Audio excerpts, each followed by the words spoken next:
saw that it'd be a really, really bad thing. When my baby comes, thank God we don't get little holes in the one time I listen to me talking in my hospital game. When my baby comes, best thing about this place of the showers, the worst thing is the visiting hours. Hey, careful of the cop when my baby comes. They had pistols and they had guns. They threw me on the ground and they emptied into me. I was only 15 when my baby comes. Just tell them you're gonna be my baby. Just tell them you're gonna be my baby. You can see he like choking. Welcome to. Whoa. This is Axe to Grind. No, sure, but who? We were just talking about basketball, or I was observing you talking about basketball. What is the college basketball program of note, of choice? There's a few. I mean, it used to be UCLA, but it hasn't been UCLA for a long time. Oh no, I meant television program. I meant whose coverage? Who's cover? Like, what do you watch for college basketball? I have no idea. I'd go CBS. CBS. Clark Kellogg, probably. Clark Kellogg, yeah. Okay, all right. Well, this is the Clark. CBS Sports. It's the Clark Kellogg Show. Welcome to Axe to Grind. I'm Patrick. I'm Bob. And I'm Tom. What time is it? What time's that game? 5:05. Okay, good. Everybody, it's Gonzaga? March Madness. Okay. The Duke, Michigan State. So big game. Who's the smallest team in Left? this year? Yes, left. Texas Tech. Texas Tech, maybe. Texas Tech, baby. Okay. Who are in the Elite Eight? Maybe moving. Yeah. Let me be the guy that's pretended I don't even know what Round ball. sports are. Sports is fun. I'm going for that team. I'll be for them. I love an underdog. That's the guy at your office, everybody. Hey, here's a question to our listeners. Hit us with this knowledge. Do you run with the guy that says sports ball in your office, or do you run with the bro that is a little overwhelming? Like who? If I had to choose, or do you can I get the happy medium? No. There's no. I'd probably go with the office. bro. There's no happy Probably medium. go with the bro. I'd probably have to go with the bro. The whole round sports ball. Yeah. It's like everyone played a sport at one time or another. Well, Or and at there least are people who observed haven't. one, yes. But there's people Sure. who haven't, and it's As a kid, though, I but- feel like everyone. Soccer's like the biggest sport and in you the have world. a choice to not be sports ball dork. Yes. You Right. can just be cool with it. And if you're sitting there and you're being quiet, like when me and Patrick go on our comic book rants and Tom very kindly tolerates us. Yes. We see it and we pull it in. Except when it's tabletop, I get a little heated. But Pat, I think Pat tries to play the sports ball guy. He's low key a fucking hardcore sport. Like no basketball though. No really, basketball. really, truly, No. no basketball. But you talk about baseball, and he can bring up He like can hang. I can. It's impressive. Some baseball I can roll with. It's been years. He's casual sports guy, Football, which is good. football. I as Barely, a kid right? really hated. Yeah. Now I can. Now that they've made it so easy to like football, because they're like, here's the only parts. You know, Right. Oh, you can get in. You're a red zone. I'm a red zone watcher. Yeah, I'm a red zone view. you just know just enough to make your dad proud. Yeah, precisely. All right, good enough. Precisely. Got it. How's Pops doing? What did he call me with yesterday? That was totally. He wanted to. He wanted to know what the tuition at Bennington College was. Okay, what is it? It is. Then Vermont all in. It's 53,000 for 4 years. No, per year. A year. Yes. Where's this? That's all in though. That's including Like somewhere to live. dorm and all that. Is he thinking about enrolling? I have undergrad, no. or what? What do we got? I think there was a debate inside. Like an over under kind of deal. I don't know what the fuck. It was basically. I think somebody who college was an abstract concept to them, and my father were talking, and my father was trying to explain how much college can actually cost, because my father put some kids through college. So, Yeah. so he's like, no, it's pretty rough out there. Yeah. And Bennington, unless I'm mistaken, has one of the highest tuitions, but is a liberal arts college of 600 people. Yes. And Right. really doesn't buy you a ton in alumni no status. data. No, or- yeah, no, nothing. It's not like going to like Is that USC. Vermont? It is in Vermont. Yeah. You're much better. Let's go for the younglings advice. Go to a school with a big name. That's going to take you further. It literally doesn't matter what your major is. You It can doesn't be a matter fuck up. anything. Yeah. Doesn't matter what your grades are. Really, you could probably lie about it. I might even start advocating for just lying and go, yeah, I went here. I worked for someone who played off having a college degree. Oh yeah. Who did the? I attended TCNJ, College of New Jersey. Yeah. Oh, I went to TCNJ. No degree. Never- dropped out. yeah. Dropped out second year. No graduation. I know someone quite well who says they went to Fordham. They went there for a semester. Yeah. Right. And so people assume like, oh, you must have graduated. He's not lying. Nope. Yeah. No, and so she was a VP making six figures. Yeah, So, there you good for go. her. My advice, and I tell grandparents this when I run into them at on, Do you run into grandparents a on lot? public transportation. Oh, of course. Like if Got I'm like on my train ride across. Do you the do United like States, 100%? an ocular scan of like these people? They have kids. Oh, They have absolutely. kids who have kids. Yeah. They've reproduced Yes. and then reproduced. Do they look The- broken? Of course, those people. Those are the ones with the bad hunch. Right, Yeah. exactly. When we talk about colleges and shit, I always say, if your kid is a striver, if your kid is a social person, either one, send them to the best college you can. If your kid is not highly motivated and not a social person, Don't bother. fucking go to a state school, go to a vocational program, go to anything that doesn't Right. cost a ton of money. But if your kid is a networker by nature, send them to the most expensive fucking school you can. Right. Even if you have to lie and pay people to take the SATs for them. 100%. If you got to be Aunt Becky. 100%. And you're going to do time in federal prison. This is my defense of Aunt Becky. If Smollett walks, Becky walks. That's what I see. That is a false equivalence, They're but- both getting out. What about our president? He walked too. Everybody's shouldn't walk getting out. either. Everybody's getting out. The Everybody's Smollett free. thing is so wild. Smollett thing's wild. What's the latest on this? haven't been I paying heard attention. this was on the radio. It was on sports radio. Okay, so, so- take it. yeah, with a grain right, of salt. Francesa broke this one. Wait, but for our listeners, this is current as of the recording of this. Right. However, By you the time won't you hear get this for this. 3 weeks probably. Right. Someone said that I guess they had to have a unanimous decision to proceed. Mm-hmm. They went like 61 out of 62 people were willing to. There was one holdout, and that was all it took for him to walk. I don't know if that's true. And apparently, like there was some odd connection between Yes. the one who let him walk and someone in his camp or him or whatever. Well, she Jeannie was- Smollett. So it's kind of a mess because nobody wants to believe the Chicago Police Department because they got a bad track record, yeah, right? Yeah. However, they did this like you only see it in Batman comics. They held a press conference to call him a liar. Like Right. that's not something you see every day. No. So That's strictly Tim Burton. right. Yeah. So for people at home, you can hate cops. I'm with it. But here's what you need to know: when they want to disappear into the background when they know they're lying and they know they're wrong. Right. They just hope for it to just go away. Yes, So, yeah. right. And they rely on it. No, you know of what I mean? But when you have cops that are opening themselves up to a defamation suit, that means that they are excited for that defamation suit. So they held this press conference after he was released. After he was released, Oh, shit. the Rahm Emanuel and I forget the chief of police name, plus 10 officers standing behind him, go, "This is horse shit." Like, Right. This is That's the, a big- the- My yeah. name's Patrick Kinlan, Yeah. Saratoga winners guy. yeah, exactly. So, Right. When they usually lose stuff like that, they go, "All right, let's just walk away now. yes, Don't yes, look. Don't yes. look back. Let's It's not over." open ourselves up Yeah, to we any lost. sort of Okay, further. cool. Yeah.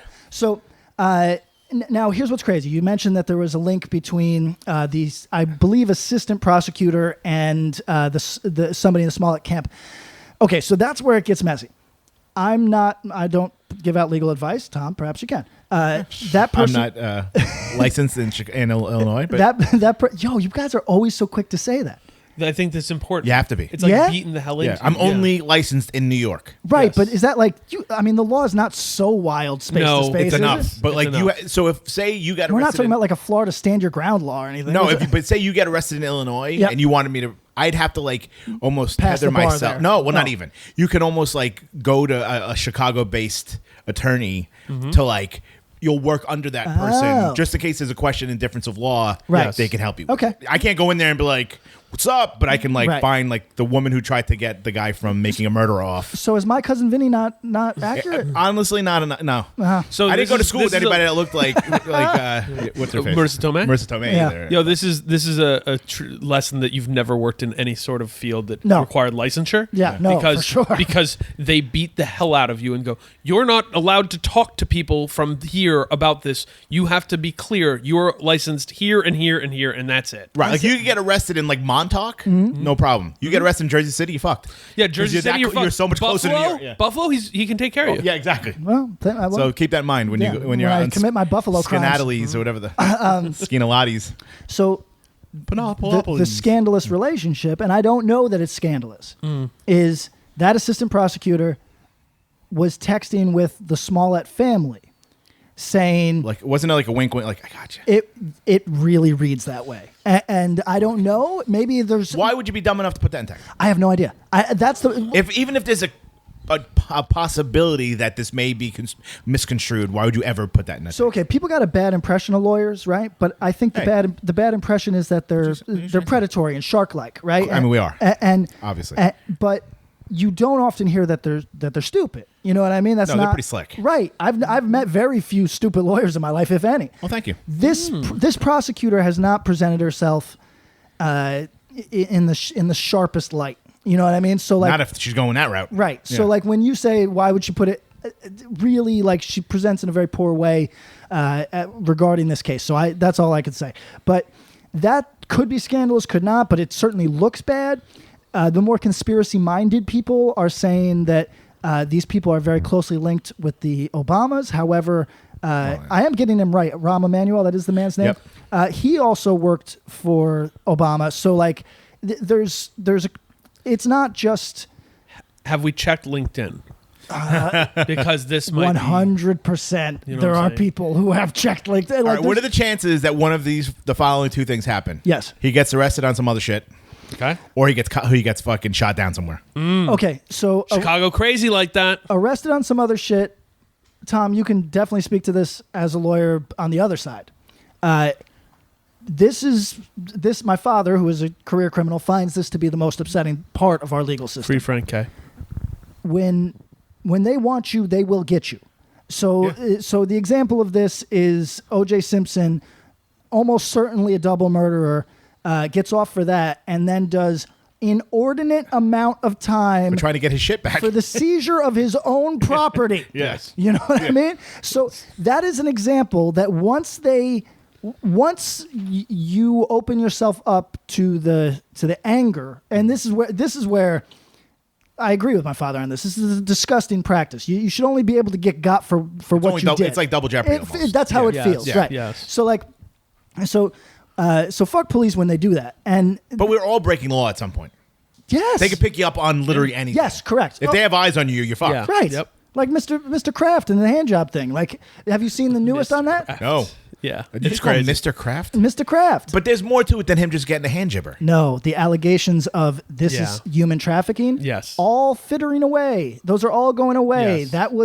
That was to news item to get you to care about the fact that an old man was getting a hand job. Because they realized not enough people give a flying fuck that Yeah. this dude's. I mean, I don't give a shit getting about the dude checked. getting a hand jibber. No, of but there course was not. like more stuff behind it that people are like, that's fucked up. Like, But that stuff was the clickbait. That was cop clickbait. That's what that was. no, it's true. And it was like, oh, what about these connections? Maybe, possibly. Right. I mean, Kind of, yes, sorta. the U.S. media. Kind of, yeah. sorta. Great song. Did everybody love that on that episode? Like, did we get? We got positive feedback and confusion. Like people were really confused. It's a If anyone confusing is out song. there, this is probably a month and a half after Yeah. we've played that.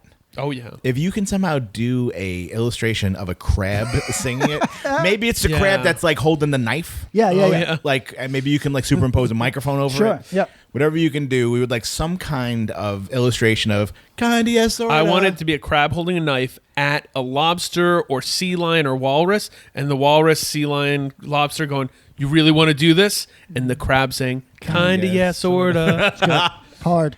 Let's do our sponsors. Let's do them. It is sponsor time. Sponsor time. Is he having a seizure? Should I go get a spoon? Look, I can't do voices. I'm not like a radio guy. I can't do voices, and I say, me and Bob are really like You can. yeah, Me you do, less so. you do better voices than I do. I say, while you were out, I did a sound that was somewhere between a guitar, a horn, and really nothing recognizable at all. I say like, and you know what I mean. Way too much to be a radio guy. and you also say my dude a lot. My dude. I was can trying to pass for radio. recreate like what your beef, like if someone tried to beef with you, you're like, yo, it's not that deep, my dude. That's really what you would say. That's a good one. What you know? What I think it'd be cool. What if there was a seizure sandwich? Like oh, gave he had you a a seizure. seizure? Get him the sandwich, and you eat the sandwich. Like, feel much better, and I'm sated. You I'm get like a feeling vegan good. Caesar Wow. salad on a sandwich. Wow. like a With a little seizure chicken. sandwich. Like feel little good. unchicken. Well, is it true? Okay, it's not true that you could bite your tongue or you swallow your tongue. That's You not swallow true, your tongue. right? I think that is true. I thought they disproved that because it used to be, put your wallet in his mouth, but now they say don't. I mean, do it's that. tethered, so how far back are you going? Maybe it could block your airway. And that's what I think. like- it is. Like it's not like you're not going to poop out your tongue. Right. Hopefully, yeah. But I mean, That'd I be a think strange it's turn. unless you're like one of those weird body mod guys that like cut the little webbing under your tongue, which people do. I Sometimes had, you have to have it done when Yeah, you're a baby. I did. Oh. I did. So At like did- age. Easton did. At age 12, I had to have it done. Oh, Oh, did you have, God. Did you have speech problems? Yeah. Yeah, Like a so little. Is like, that what it's from? It's is that what it's from? My current speech problems? No. No, I didn't No, know the that. No, I thought it was strictly like a body mod. Like I'm on. I didn't know. Well, like, kids body did. I'm mods sorry. do I it. had no Body idea. mods do it for an aesthetic. If you Yeah. wanted, Patrick or I could take your tongue right now and clip it. Well, Right, it's pretty crazy, and you'd probably be okay in a couple hours. Jesus. They might put a suture in there, but it heals pretty quick. Really? Yeah. And what kind You of were speech 12. things? I was. I don't know if I was 12. I might have been like 10. 10, But I mean, you weren't a baby. I was not a baby. What was your speech thing? Is that called tongue tied? Is that what that's from? Yes, that is. That's Oh, what interesting. That Is is that what what it's it is? from. Yeah, So- Easton had to have it done.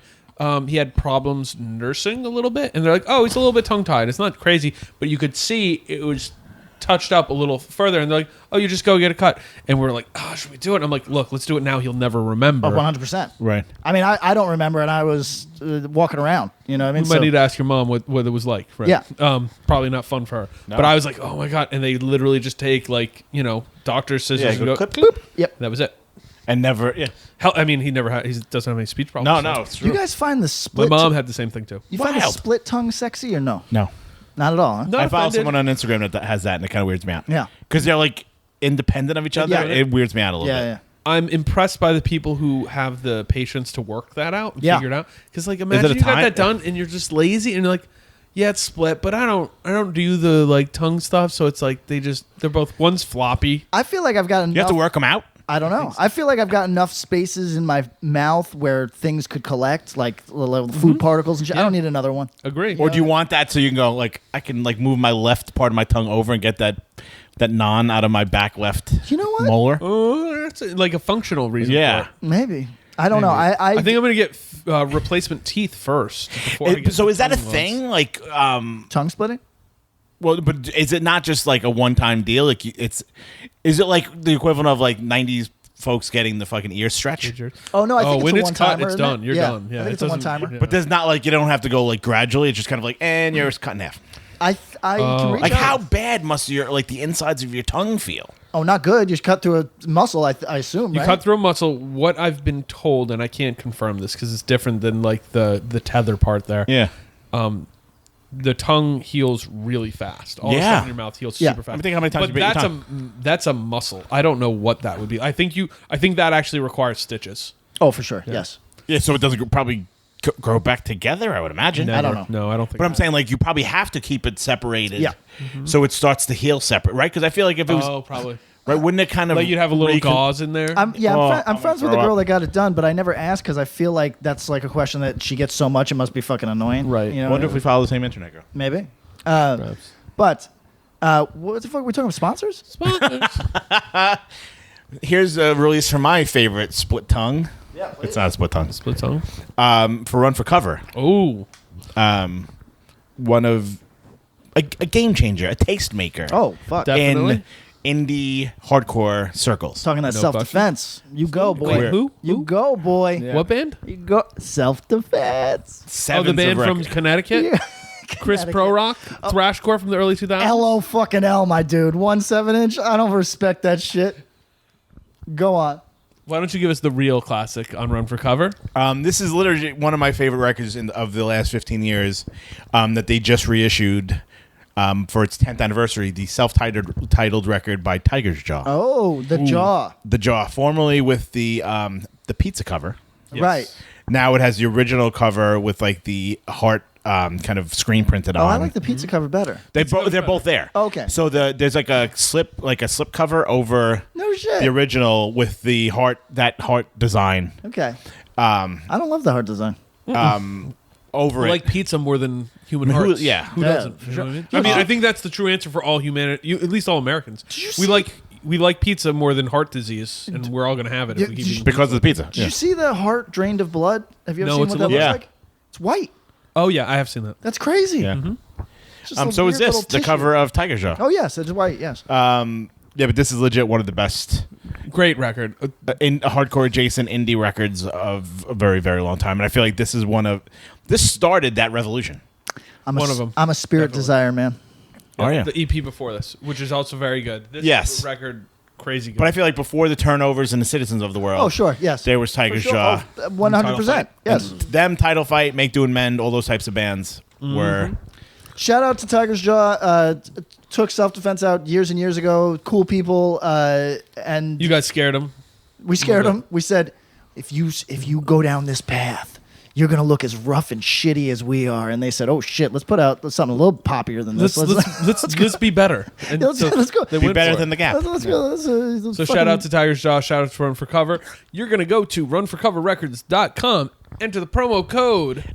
X to Grind. You're going to want to. spell that shit the fuck out. And how much do you receive from Run for Cover? Well, Run for Cover is a special sort of thing going on here because that's 15%. Which if you were to put in $100 order, That's $15 $15 off. $15 off. Now, Damn. let's Yo, say, we should be asking.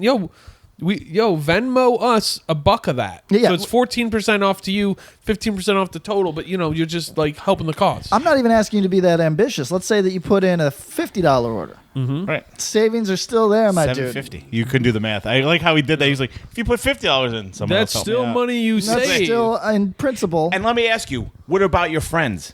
What about your friends? Do they make you happy? They don't make you Keep going. 15% happy. Oh, please. Do they make you happy? Wow.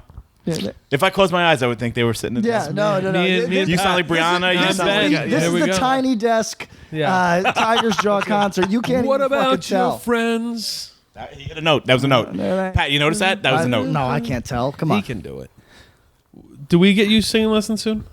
I don't know. I've Don been talking. Lawrence. I've been Oh, we talking a need lot of shit online. We so should go. I might have to. Why don't we, I think we need to go group. I bet if we say to somebody, look, we know you do this normally, one person, blah blah blah. It's just gonna be 3 dudes. We'll give you an extra $15. If one of us For just singing lessons? yeah, Group yeah. class. Real singing Little lessons are group mad class. expensive. We'll find a hack. It's cool. Yeah. We're not at real level yet. I'll get my guy Don Lawrence back. Google him. Let's hit Don. That's Donnie it. Don. $75 for half an hour in Who we got? 2002. What else we got? Something else that's worth $75 for half an hour. Oh, But for you guys, you can get it for a sounds lot cheaper than scandalous. that. I don't know. Ooh. We're going to go back into the archives of Is Mr. Kraft closed gonna like this? casket activities. Oh, Mr. Kraft? CCA. CCA. He's not going to go to closedcasketactivities.com for this one. Maybe he will. Who the fuck I mean, he knows? should if he, He knew. might. Yeah. Deck out Robert Kraft in a fucking Hate Force shirt. Why not? He should. Was Bury him in one. He's That's more of an a old man. judiciary guy. How old is he? 78. 98. 78. Okay, I'm going to say 78. between 70 and 8. 75 and 80. I'm going to go 75 to 127. Okay, none of our business. Do you think that for the massages with the sexual acts, do you think that he was on Cialis or Blue Chew or any of that shit? He probably got some shit that we don't even know about because That's he's your that billionaire rich. shit. Oh, yeah. He's not getting like the fucking. You can get 30 Blue Chew pills for $1. Like No. that dude has gotten like.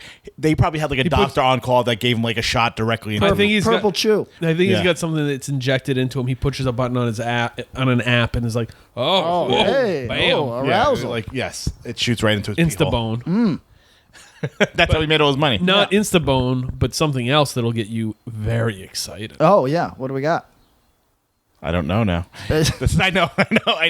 I just don't know if I You're want. like, maybe I wouldn't put it to that. I don't want to tether these bands Yeah. to your boner. Well, I don't blame him. Not mine, Mr. Kraft. Yo, if you Yeah. think your dick is hard, check Yo. out this split 7-inch buy. I don't want to be Okay. crass.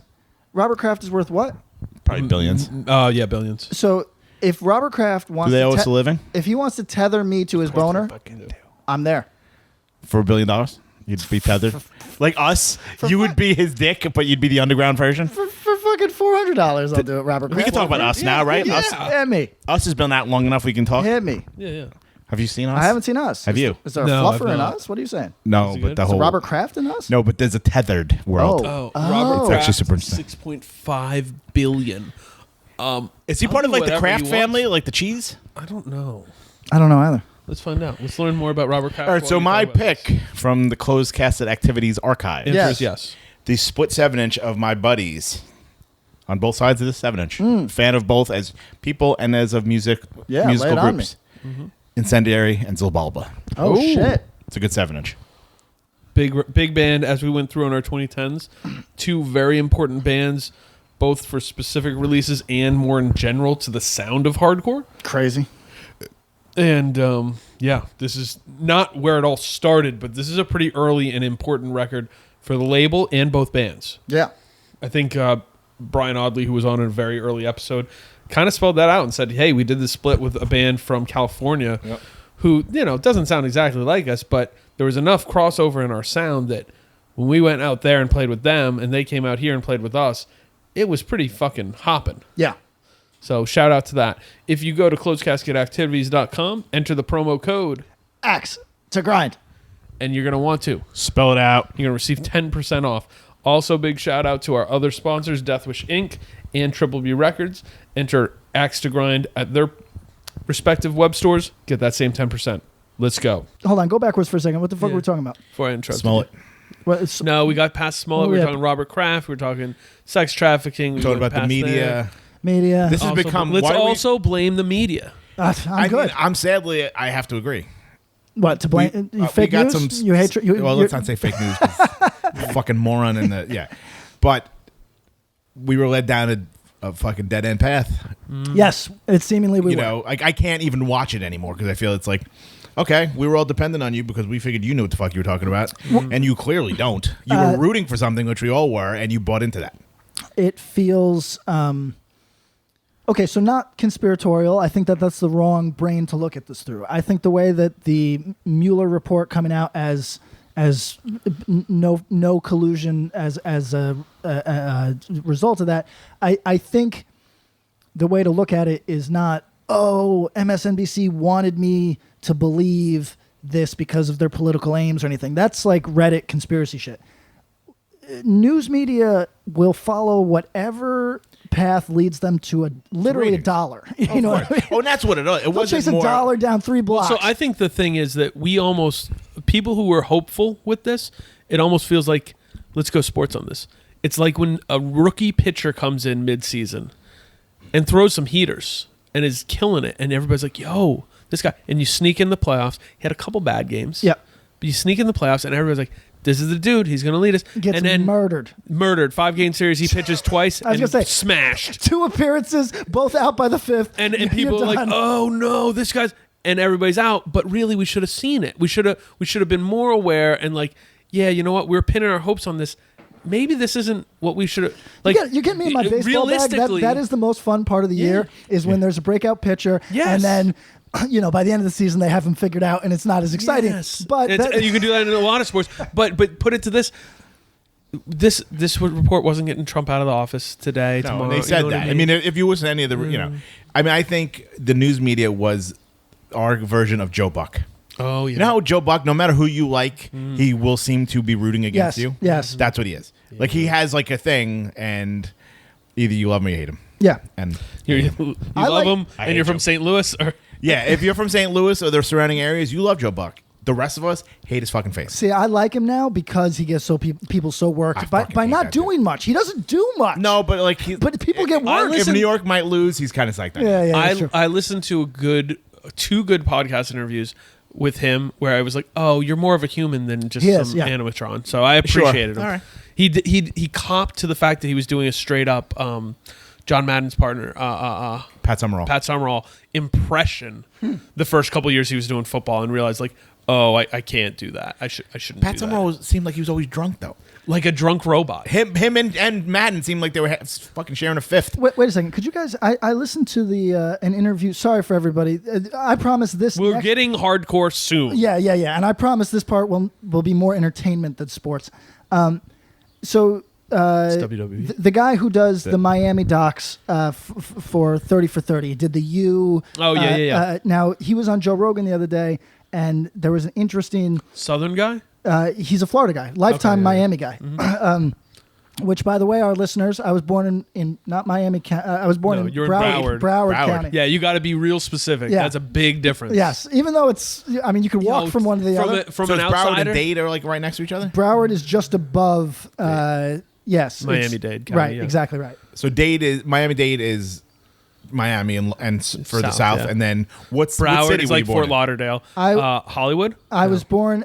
So Hollywood is the city, but Makes a lot more sense. But Fort Lauderdale or Broward County Hospital, which I think is technically Fort Lauderdale. I think. Yeah. You were born in a pit at a Club Q show or like in Davie, Florida? I was born in on the set of Bad Boys 2. Yo, So- for real, if you've never been there, like when it's real traffic, Mm-hmm. because to me, I'm like, oh, it's all the same. You get from Fort Lauderdale down to Miami, like 15, 20 minutes. Yo, when there's traffic, that's like a 45-minute drive. It's real. I'll tell you my traffic woes in a second. Anyways. But he was talking about an era that I don't recall at all, where they paired Pete Rose and Jose Canseco as commentators. Oh, What? yeah. What year was that? Brief. It didn't last long. Yeah, No. they talked about it. But I was like, how did I sleep on this? This sounds like the most, Relatively recently, most and- entertaining thing I've ever heard. Yeah, and it was Canseco not great because he's too loose. If you paired Pete Rose with a straight guy, Yeah. like Dude knows his shit. I would love a 3-man booth that was like straight guy, A-Rod, Pete Rose would work.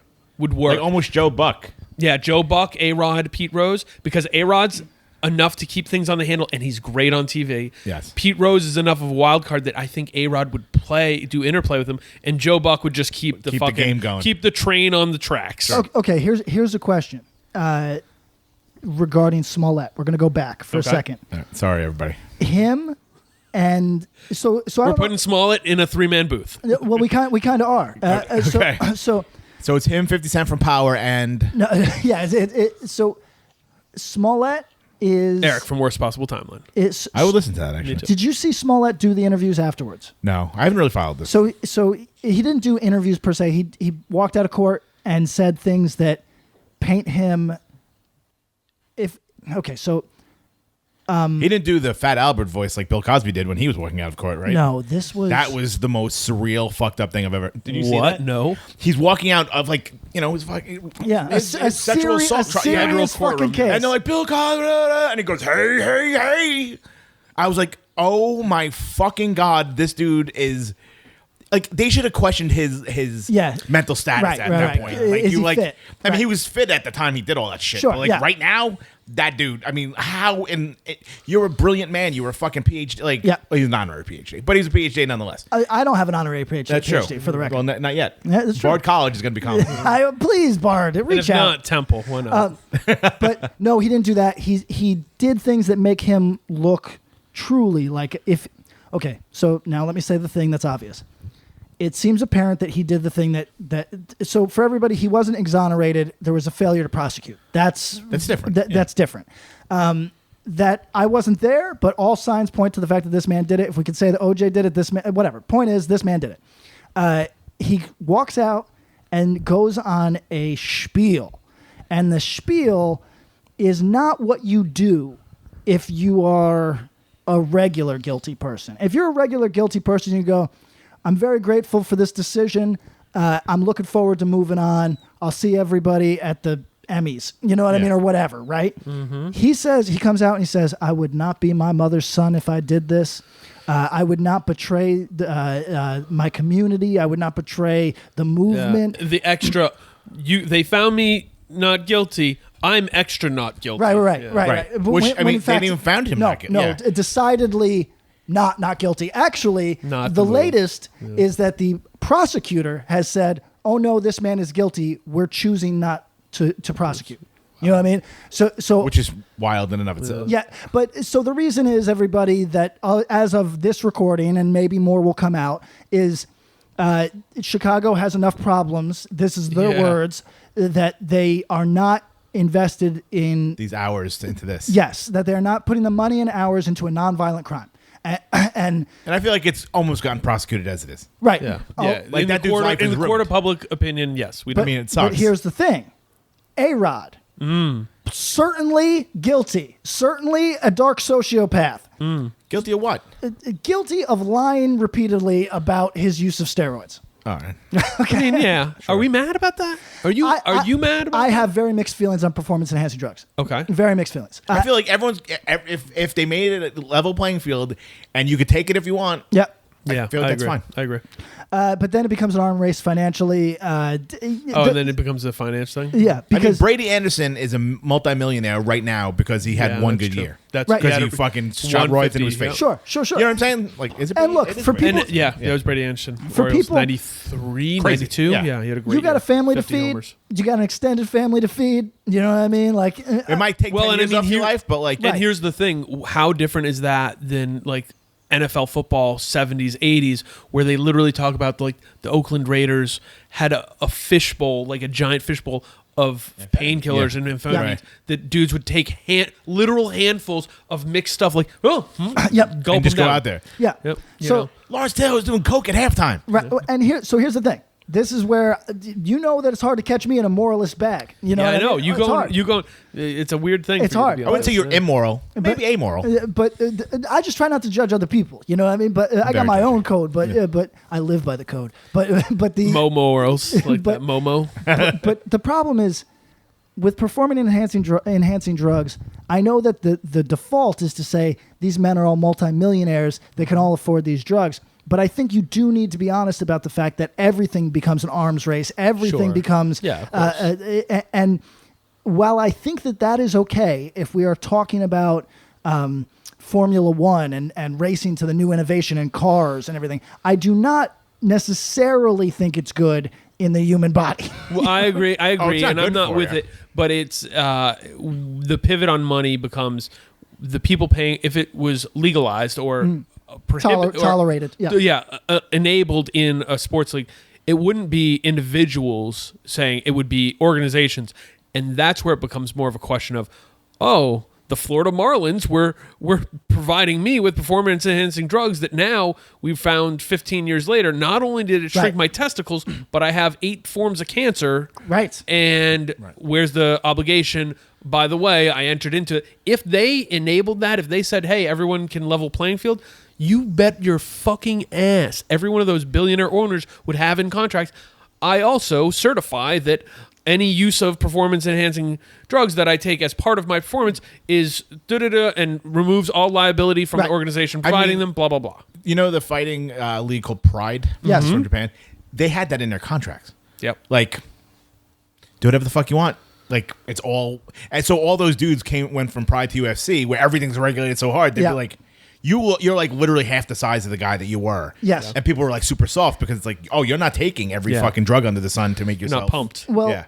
they're also, I was not aware of this until very recently, but the instances of developmental disability among children of abusers of performance-enhancing drugs is really fucking high. Yeah. Is it really? Yes. Yeah. So, because you're fucking with your hormones so much no, of that your course. body's just like a fucking... You're fucking with your body chemistry in a real way. Right. Oop. So so that's a weird thing. That puts, like, let's say that link can be proven that it's like quite bad, right? Like, let's say that that's the case. Right. Hypothetically, right now they just say it's there, but let's say it's Right. quite bad. Are you entering a fetal alcohol syndrome sort of space where that's straight up like, oh, you might be like, if your You're like if your ACS child was liable. capable of suing you, they may. Right. You Or know like what I mean? ACS might get involved because Right. like, oh, you're doing drugs when you're pregnant. Yes. Right. Correct. So like, I don't know the And answer. it shouldn't be on the mother. It should be on the father too. Correct, Clearly. 100%. So I don't know the answer to that, but I confess that my feelings are not concrete enough to legislate another man about this, but I do have misgivings about Makes sense. performing enhancing. I especially think performance-enhancing if it's not an equal playing field, and it's like, especially in like UFC or something, it's like, Yeah. you're on roids, I'm not. You could legitimately kill me. Well, like you That's hit true. me the wrong way and I'm dead. I mean, let's look at it practically. Let's say it is an arms race. Let's say that somehow teams indemnify themselves, but also course. manage Like to wink, wink, nod, nod. manage to Yeah. Pittsburgh's still getting fucked. You know Yeah, what I they mean? don't have like, the money, yeah. like it's like whoever was getting fucked currently still getting fucked. I don't know about that. Yankees are fucking pipelining the shit. Yeah, but that's a billionaire race, and if you can't afford to be in Right. the game, get out of the game.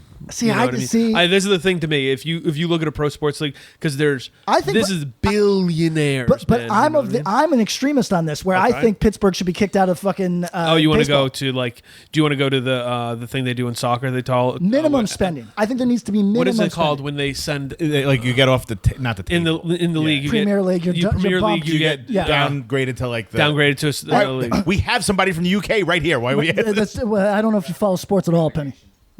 Yeah, relegation. Relegation. Okay. Right, because if you're in the So bottom, they you get talked about knocked down that. to the minors. Almost. But the reason for that I is like not that I would love for the Pirates to be a thing. You know what I mean? Oh, when they're good, great. Andy Van Slyke, yeah. But the fact that whenever Parker? so everybody, I'm sorry, our listeners. When they do the math breakdown between the wealth that the owner has and what the team is relegated to, Percentages. it's fucking disgusting. Yeah. And what I'm saying is, I'm actually on a weird like MLB needs quality control. You need minimum spending. Baseball's baseball's. I mean, NBA they have a minimum. Yep. And if you don't hit the minimum, you have to take the difference. Say the cap is 100 million, but the minimum's 55, and you spent 48. You have to take the 7 million difference and divide that up to your current players. Right on. Which is cool. NFL has a minimum. I don't know about NHL, but MLB should do a better job with that. Way and it's better. holding them back because they maintain a level of parity and a level of local interest in spite of that. Yes. And it's fucked up. So Right. There's no minimum and there's no real maximum. You just get taxed. all right, let's pivot to hardcore. Okay. sorry, everybody. How would what you is it? feel- That was like a half What an is it? hour of. Hold on. I'm going to confess something. Yeah. I've never heard hardcore music. I know. Well, Have you considered hardcore? what if you Yes. went on tour Yes. with 3 other bands? You're on a 4-bill package tour. We'll say Drug Church because Okay. you're more active. Sure. The other bands You're going have, out with 4 bands. You're going out with 3 other bands. That's true. Yes. But these are going out with like purely hardcore bands. Okay. Well, it doesn't even matter. They're going out and crushing it every night. And you're like, holy shit, they're making me look fragile and weak and old and tired. I know. Good luck. You Go on. find out they got the fishbowl of PEDs. Oh, well, Those Whole aren't band. M&Ms. Those Whole are actually- bands going like this and going like this. Can I be honest with you? Mom. Can- Yep. can I- You think they need it? can I Yeah. speak from my Go heart? ahead. if somebody beat me on stage one night, I would assume they're on performance-enhancing drugs. That fucking tour wouldn't go very long. I'd say, nah, this motherfucker is cheating. Look at this fucking guy. I know, but yo, you're getting smoked and people are talking about it. People are like, yo, Okay. these bands are Like, pack out smoking old, them. man. What Let happened, me- How man? you feeling? Because now you're the dude who's being clean. Who's a dude who's clean throughout that the The steroid era? steroid era? There's a few. You know what I mean? My Piazza. I'm going to go to the Mets fan I'm through gonna, and yeah. There's Ken Griffey. Ken Griffey, right? You're just looking. gonna say you're Ken looking Griffey Jr.? Ken Griffey 2003 in Cincinnati compared to these dudes. I mean, I'm still a legend. They could, they can fucking. Yeah, But What- you're slowing What- down, what's and like my everyone Twilight else years? is like Albert Pujols, just like flying right by you. Yeah. Yeah. And you know they taking those PEDs. What do you do? I mean, that's tough. I know. I put it in your Do you bag, pop man. one? No, To but, try? but, Okay, but so I'll he say says this. no. I'll say this. No, I wouldn't. But I'll say this. I this is a hard thing to think about because it's so impossible. You know what I mean? Like, it's someone it's really like I have to stretch. So my we pivoted. We were trying to pivot to hardcore. We just pivoted to bravado. Yeah. So all right, here is a question. I have to put myself in my sci-fi bag for this one. I can't really picture Are this there, shit. name me 3 bands, current bands, Yep. that you'd be like, fuck, I don't really want to go out. That might be tough to follow. Turnstile. You don't want to play after Turnstile. No, Well, I mean, not even in terms of like bigness, just No, like but just bands that are like live. no, energy. Turnstile is a high energy fucking thing. Yeah. Turnstile's, really Turnstile. Code Orange. Code Orange is so professional; it's hard to go after them. And they do have a level of energy Oh, yeah, and yeah. vibe. It'd probably be hard for you to go on after. Well, that's what. Are you that's- saying that's what you're- Code Orange is really selling? Vibe. and you're saying you'd be willing to take Code Orange out to open for Drug Church. I heard it here. You heard it here first. yeah, you heard it here first. No, Jamie, I'll get you his number. You can. I would say that's tough right now. Like, this is not me low rating anybody because there's, like every time I low rate bands on here, somebody gets mad. No, at me. there's a level of ignorance in not seeing bands, so that's okay. Yeah, just put it out there. You don't know what you haven't seen, which is You know okay. what I think would be tough? I mean, and this is I can't even say because I'm gonna put you in a bad position because your bravado is gonna kick in, and But look- it's a friend of yours that is a really sweet guy. But that person can just they can step up if they need it. What's up? I feel like it would be hard to go on after Touche. Really high energy band, good front person. But he's gonna want you. You take that. I'll take that challenge. smoke. He's taking that I'll challenge. take that smoke. All right, here's a good Jeremy one because Bohm, we'll you heard pivot from here. Would you have liked to have played after Trapped Under Ice, now or in 2012? Reunion era, Trapped Under Ice. Like now. Right. So for the record, we're talking exclusively energy, Energy on stage. all fans being equal, et cetera, Yeah, et cetera. Right, no walkout, everything being exactly the same. Because we're talking about bands that are significantly bigger than my band, just so everybody at home understands. wanted to clarify, Understands yeah. that my bravado is not fantasy. It's not, we're in the sci-fi bag right yeah, now. it's not irrationality. So we're talking about bands significantly bigger. Sometimes there's a reason that they're bigger, and that's because they're fucking great, right? Yeah. Sometimes these bands are fucking great live. We're only talking about great live. I think I saw TUI in all eras. I'm pretty sure. I'm sure, yeah. I think so too. Actually, I think I did. Actually, I mean, this might not be everybody's opinion. Some people don't like current TUI. correct. I'm 100% Still with with it. Yeah. Okay. current TUI. I think mid-period TUI is the most entertaining to me personally, but I'll still take this TUI, no doubt. This is still a good TUI. The self-aware thing turns people off. Yes. I love it. The songs are still the songs. The players are still the players. You know what I mean? They've just been on enough stages that it doesn't have to be... They've seen a million faces. And yeah, they've rocked them all. But it doesn't have to be life or death. It can be a fun, goofy-ass fucking time, right? And you can change over 10 years. That's allowed, I heard, yeah. Sometimes. I don't think so.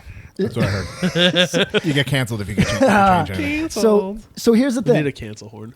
Are we going to cancel somebody? Oh, No, we just need a that's the cancel horn. So- canceled. So Like a guillotine. Or canceled. Yeah. would I take TUI in their prime? Would I say... Let's say prime. Big Kiss Goodnight just hits and everybody knows the words. You know what? Yes. Yep. And here's the reason. That you would be okay going on after them. Yes. All things being Oh, equal. wow. And here's the reason. We're getting head shakes from behind you, which I love. I love. Here's why. Bravado in full effect right now. Because Or bravado, as Patrick says it in a French way. because do you Bravado. do you get better from just smoking people beneath you?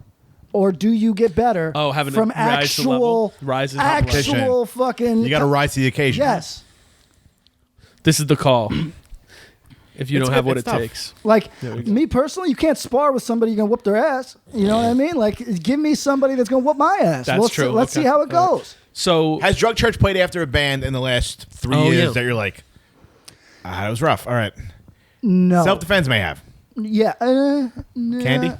Candy's great, but it's such a different vibe that it was like... Penny had something he would like to say. Has Patrick watched a band before him in the last 3 years? That's a better question. That's the question we kind of like. He listens to Dead Heat Through the Wall. It's suspension of disbelief. We call it here. Yes. You don't know what you can't be hurt by what you don't know. Yo, are we getting into his psychology? That That's might what be it is. part of it. Because It's you don't like want to go out there and be like, fuck, I got to follow this. I'm the gonna get my ass kicked. fragility Hold on. of man being like, oh man, this band might be really good. Ooh, I've heard good things about Dead Heat. I I live better in- stay in the car. I live in that world. Yeah? That makes sense because I go, fuck. You don't want to see it if it's I don't gonna want to crush see it if, there's nobody out there or there's a ton of people and they're going off for this band and like, fuck. I think in the next 100 days, I'm playing like 70 shows. So... And you're going to smoke them. No, but here's my point. To anybody, now I'm not like a crazy tour dog like some of these motherfuckers out here, but like to somebody that's doing that many shows, right?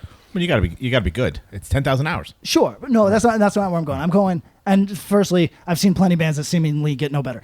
But the question I would have is, and this is not defending myself, this is just a question. He's smirking. so Do he doesn't people make- really watch you people watch the bands? I watch at least a song or two from every band. Yeah, but you play I'm not a tour infrequently guy. now. That's what I'm saying. Like when you were on tour, did you watch everybody? No, nope. Yeah. Oh, God, you're a sociopath. That's not true. Not every not every song, but like even like if we were on tour for 30 days, I watched The bands he wasn't seeing also every other day. right. every Or I mean, day. I literally watched HopeCon every night, and I watched Bleeding Through every night. Not the whole crazy. set necessarily, all depending. Did you have a balcony with a seat? No. Because I'm not. What? There's the side of the stage, man. Oh no. No, I just because I would hope for the same for me. Yeah. Yeah. Oh, Do you want like? You're not that. I'm That's kind. not I'm you. kind of No. indifferent on So, if there yeah. if anybody wants. No, I feel like it's kind of like if we're playing last, it's like, oh, you guys are going back to the hotel. All right, we'll be over here. Like I think, yelling. yeah, I that think sucks. if you're Like, in there's, the like, band, it's a camaraderie. nice respect thing. Oh, you I don't think wanna you be have band members. disrespectful guy, but- Maybe not But you're being self-defense. disrespectful. you You have don't at watch least- it.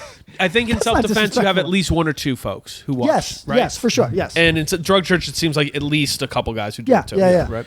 So you You're like- you are exempted by having those nice yeah, guys. I might farm out those responsibilities. My friend worked for Lil Wayne, Okay. and he would legitimately show up 10 minutes before he was supposed to play. Yep. Fucking SUV pull in the back. He literally would go from the SUV to the stage. Yep. I feel like that's what you do in a poor man's version. It is a very poor man's version. But like to me, if I was like, that's the biggest compliment Patrick's ever received. Is poor man's Lil Wayne. yes. but like Nicki Minaj was on the tour and all these, but wouldn't you be like, you didn't watch me once? There might have been some legalities he wasn't allowed to be around. No joke. Yeah, for sure. I'm not even trying to be funny. No, like, I no, think for he sure. had some kind of parole shit that he couldn't be around felons. entirely possible. That's true. But I mean, wouldn't you like? I spoke to one of your tour mates recently, relatively recently, and they were like, "Yeah, I don't really know that guy That's true. because you were around so infrequently. They forgot you were in the band." That's true. And he and she know who they are. Yeah. And they were like, yeah, I don't really know him. I'm like, he's a fucking weirdo. I've known him for 20 years. He's a complete weirdo. But they're like, yeah, he's never here, so we don't like equate this band with him. Which is wild for him to hear that. Like, drummer number 2 is more of like a band guy to them than. Yes. Well, when you're a superstar, you know what I mean. That's, All right. Can we So get let's something else? pivot. I know. Please, for the love of Christ. Now, with which one of your bands would you rather tour with Angel Dust in 2019? Drug Church. think Drug Church just didn't. We were supposed to do Europe together, and for some reason we're not. I think because we're trying to put that together in the fall. Okay. This is all inside baseball stuff, people.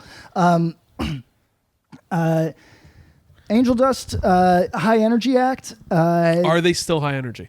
Yeah, I saw footage recently that It was high. I was mind blown. He plays guitar now. Yeah, and does didn't realize that. And does well. Does well. I picture the Marty McFly like playing guitar, like hopping backwards vibe. It's a little Is it bit like that. It's a little bit Okay. like that. It's I was. But with a really- better looking guy. I think Justice is better looking than Michael J. Fox? 100%. I don't know. I don't know the answer to that. I mean, I did know a lot of people that like Michael J. Fox was like their first crush, but I probably know a lot of women Yeah. right now Feels like that's that like Justice might have been their first crush. Yeah. Let's be I feel realistic. like that's having a crush on like a woodchuck. Michael J. Fox? yeah, he was just cute. But No cute, sex appeal. No, cute was big though. You know what I mean? Cute. know. there was Sex an era was an for 80 cute. 84 was not Right, sexual. Right. The problem was that I thought of him as the young Republican from his TV show. From, yes. Oh yeah, sure. Family Ties? Family Ties. Family Ties. Michael P. Keaton. Long as we've got. Is that no? As long as we've Is that got it? each other. Is that it, or is that the other one? I don't remember. That's the other one. That's Jason Hogan Bateman's Family. sister's That's on Jason. This is the Family Ties has his sister. The song we were just singing has Jason Bateman. You take the good, you take the bad, you take them all. and there you had have the facts of life. Okay, no, different the one. facts of life. Different one. That one's a little I on did the have a nose. crush on one of the girls from Facts of Life. So I had a crush on Joe Polnicek. Yeah, that's the one. No Joe. shit. Yeah, right Good there. job. Boom. Okay, Good looking. I lady. mean, that's the girl with the black hair. no, she The was like dark the tough girl. but dark hair, Yeah, dark hair. Dark hair. Yeah, a little bit like the not quite tomboy, but a little more tomboy. she would like threaten to punch people and shit. Definitely. Yeah. It says a lot about my choices in the Sure. interim. But yeah. Where were we? We're talking about Angel Dust. Drug Church. I think Drug Church should go out with Angel Dust, Culture Abuse. There should be a non-core fucking Yes, heavy. Touring festival. There should be a heavy hitters of non-core fucking All right. thing. Like Yeah. Clash of the Titans. Yeah. we got Yeah, that. yeah. Let me read something because we're actually going to do a listening party episode you've probably already heard our listening party episode, so we can talk about this. I got what I thought was the best honest review of the new Angel Dust record. Hit me. This Angel Dust record, 2 genuinely good songs. The rest sounds like theme music for sitcoms, like somewhere between Friends and family-friendly Disney Channel comedies. And this is someone who has 2 children, who would be familiar with all of the above. Okay. I'm not going to front. That Bang My Drum song, pretty goddamn catchy. Right. That's probably one of the hits. I'm just a bad friend. I don't know. I haven't listened to it yet. I haven't listened to very much, so we listened to some on the listening party that we haven't recorded yet, but you've heard already. And A lot of mixed feelings. This record's generating a lot of heat. It is in both ways, yeah. So look, everybody. I see pockets of super positivity, and then a lot of people who are more into hardcore are like, "This shit sucks," Right. Everyone goes for the Lemonheads thing. which I don't. I don't totally hear it. The one, I hear some, but the not a early lot. song, whatever the early single was, they released 2 songs at the same time. I heard one of them. It was, Not Bang Your Drum. it was fairly it's, Lemonheads. No, it was the first release. Big Ass Love. That could be. Yeah. But and guess what? In 2019, I'm gonna hot take. Angel Dust bigger than the goddamn Lemonheads. Oh. I don't. Dando's probably filling a I'm going to see 500 cap in May. Maybe I don't know. I'm going to see the Lemonheads playing Brooklyn Bowl, which is 600 cap. Okay, Like they're not going to sell that out. I bet they fill it in New York. It's against Earth Crisis. Not that but that matters to me because I picked Lemonheads over Earth Crisis and Infest. Really? So there's literally those 3 shows within like a mile radius. When is that? May 4th. Why don't they do a jam up mixer party? I'd watch that. You think Infest ever play with the Lemonheads? I think you have to do Infest, Lemonheads, Earth Crisis. In that order? Like, Yeah, in that order to keep the most amount of people in the room. I feel like it's the opposite. Yeah. You have Infest at the top. Infest is the biggest. So, but Earth Crisis has those hits. Right, but people have seen everybody on Earth who likes hardcore music, who was around for an era, saw Earth Crisis at least by accident. Right. Infest is a different beast where not everybody's seen them. And the Lemonheads have a bit of a resurgence Yes. with younger people that definitely never saw them. Right. Even like in their like more recent incarnation. Right. I think we all kind of put on a stink face at the idea of an Earth Crisis Infest Lemonhead show. I would be No, so I'm with stoked. it. I'm with that. Because I would literally go to all those shows individually if I could. Yeah. Yeah, If they weren't happening at the same exact time. I would need somebody to give me a review of an Infest show in the last few years. Supposedly they've been good. I've Still heard that very too. good. I've heard that too. I mean, it is what it is. It's not like you're not going to be like, well, that was different. Right. It's the same. It's the same show you've seen. If you saw them the first reunion, Right. it's the same show. Like, how do you change it up? You throw out a horn player, right? Well, for Infest. for research Sick for fucking. research for a recent episode, I was watching live videos of Man is the Bastard. Oh, Jesus Christ. Wow, sorry. Not entertaining. No. You know what I mean? Like They were a patch band. When somebody Right. tells me they like Man, It's the Bastard, my first thought is either A, oh, you're weird, or B, You're trying too hard. you're trying to be weird. It's a patch. They're a patch band. oh, I mean, I that's feel like without question. But why? Man can't- is the Bastard, aka Charred Remains. How many times did you see that? But why that's true. why do patch bands? Charred Remains, some good tracks. Why I saw is that it- idea Why from- is it okay for patch bands to be visually undynamic on stage, non-dynamic? Why Because is that it's about okay? the aesthetic and not the actual energy They're not of the there to live fucking show. entertain you. Wow. That's what it is, bro. Wow. They're there to teach me a lesson.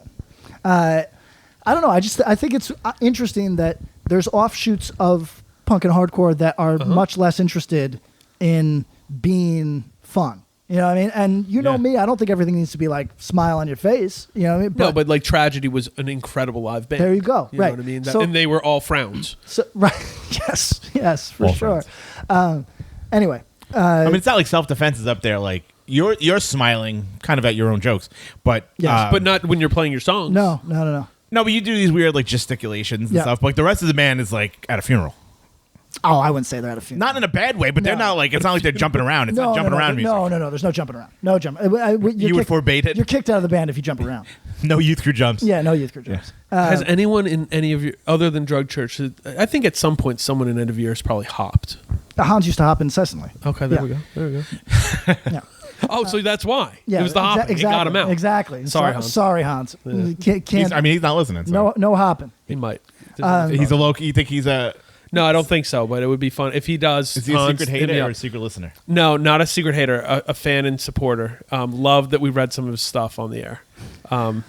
But yeah. Has he been safe on New Scotland Avenue since he said all that stuff about? I think he has. I think right, it's good. been safe. I think Good. the streets are safe in 518. I saw some of the Troy guys were just pumped that Troy was getting talked about. Oh, and I love it. we got dirt bikes.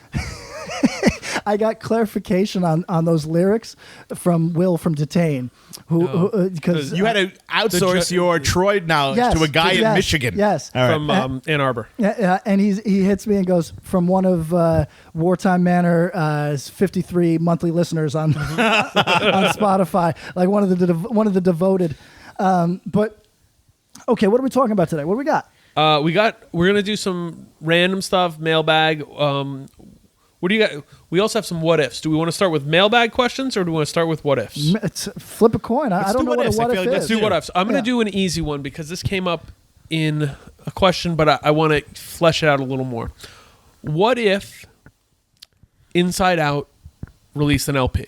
What would it be like, etc.? I'm gonna say one thing. I think it would have come out on Revelation. Okay. Sure. They did have some songs. Okay. I think I posited the question, are we sure that Vic didn't recycle some of those riffs for early 108?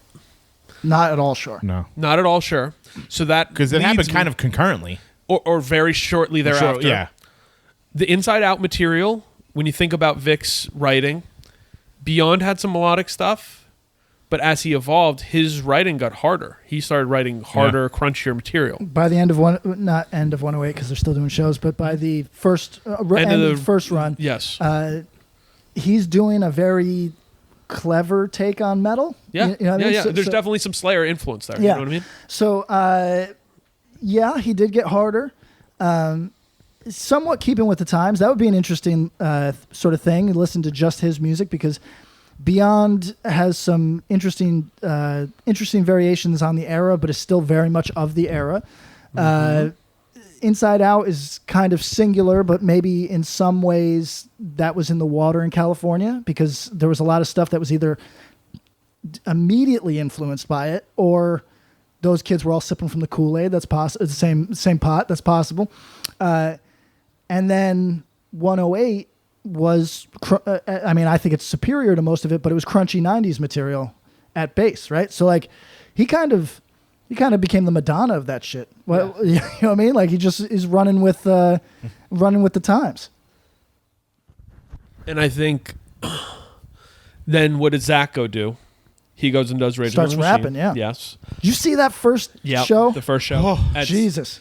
We've all been there, though. Yeah, Cal for sure, State, for Cal sure. State Northridge. I wasn't rapping. Come on. I wasn't rapping. So No, but like we've know- all been in that. Like we shouldn't be here. Yes. This is such a terrible idea. Who Yes. booked this? 55 minutes, I think it is. the set, yeah. The set is very long. Yeah, Yes. it is. Brutal. With anybody no that- one given a. So do we think? I will say this though. I think Zach's move into rap, like rapping vocals, I don't think he would have brought that to 108 necessarily. I think that was sort of like, hey, I am now doing something different. There might have been some elements of that creeping in, but I don't think it would have been like, oh, the Inside Out LP would have been like Rage Holy Against the Name. Machine, but a little more hardcore, you know? I'm not a Zach. There's Zach fans out there. Stands. I'm not one of them, so this question's probably got answered a million times. Was there any sign or symptom that he was rapping before? Because he seemed to come out of nowhere with this fucking rapping thing. Well, so here's the thing. He must have been practicing in his bedroom. If nobody saw him do this, he had to be in front of a mirror all the time. Like, you know. I'd love to know about his musical take there because he... I mean, we know his burrito order, but I would like to know. I was going to slide it in, yep. One of our deep cuts. He was in Hard Stance. He was in Inside Out.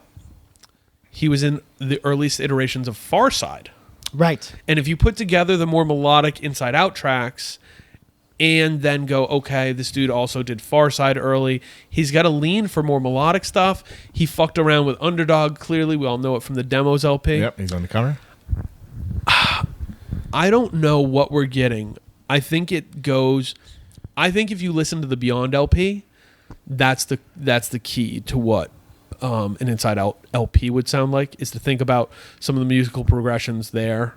I think it would have been more melodic, but I think there would have been more crunch. I'm saying it's not as good. They lose some of their legendary status. Easily. Absolutely, because how few... I mean, I want to say this. I like the Burn LP that came out 20 years after the 7-inch. I think the last Great C material that Burn did, which was recorded around then, 91, 92, whatever, right. is fucking incredible. Their But best like stuff. from an EP to go do a full length, how many hardcore bands, as we talk about ad nauseum on this, how many bands go from writing a classic EP to writing an even better full length? Few. 1%. Youth of Today's full lengths are better than their EP. You know, there's Very few, though. Very few. Zach, I mean, it's pretty much Walter Schreifels has to be in it. It's pretty close. It's a huge help. Quicksand? Huge help. Yep, true. There's a few that do, you know, and you can argue, I mean, Negative Approach, 7-inch. Is the Negative Approach LP better than the 7-inch? I think most people say no. Could you help me with this? Mm-hmm. So, because like most red-blooded Americans under a certain age, Yes. I listened to Negative Approach on the Total Recall. Total Recall. Mm-hmm. Yeah, me too. Discog. I think if you got into hardcore after 1990, that's your more likely go-to. Am I wrong, or does the 7-inch have more songs than the LP? I think it does. So, Or it's the same amount. Like I think the said. 7-inch. I consider the 7-inch, that's an LP to me. I don't give a fuck because it's like 7 songs or 8 like 10 songs or songs, something. yeah. It's not a fucking You're saying because of the number of songs. Number of songs. It doesn't matter. They're 53 seconds. Who cares? Yeah. It's a lot of material. It's all good. It's a lot of it's their better material. And yes. So to the point, I 100%. I'm a 7-inch over LP guy, but they're the same thing in that case. So here's where I'll go for it. When you write a great, and this is such a cool thing to note and something to apply to this Inside Out conversation. Negative Approach, perfect 7-inch, just about. Real close. Minor Threat 7-inch, just the 2. Yeah. So you have filler and then you have the In My Eyes. Just about perfect, both of them. You know what, though? I struggle with Minor Threat just the same way as Negative Approach. What? I listen to them in the compilation. Of course. Yeah. So I never like. It's not like this out of is step 7-inch. It's like I listen to the. No, fucking, this is posterious having to think this because it's Right, I Minor never Threat's thought a of it. 26 song complete discography that's perfect. So, Right. Let's veer off on this for 1 second. Mm-hmm.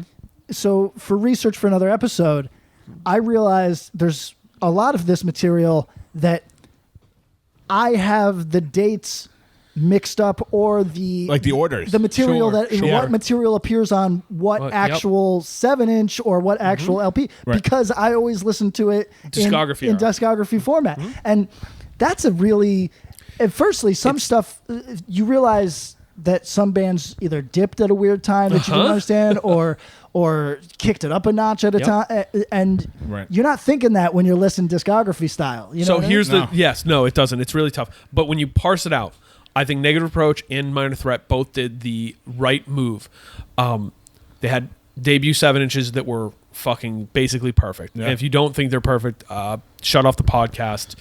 Go listen to something else. Go listen to the Easy Core podcast. Actually, no, don't do that. Don't do that because I'd like you to write us. Yeah. And explain to us why. Why the Minor Threat 7-inch or the Negative Approach 7-inch isn't perfect. Like, what songs would you cut off those? Well, no, okay. Let's go on another deviation. You ready? Sure. We're branching. We try not to be the if you Authoritarian? don't like Yeah. this, get the fuck out sort of Yeah. guys.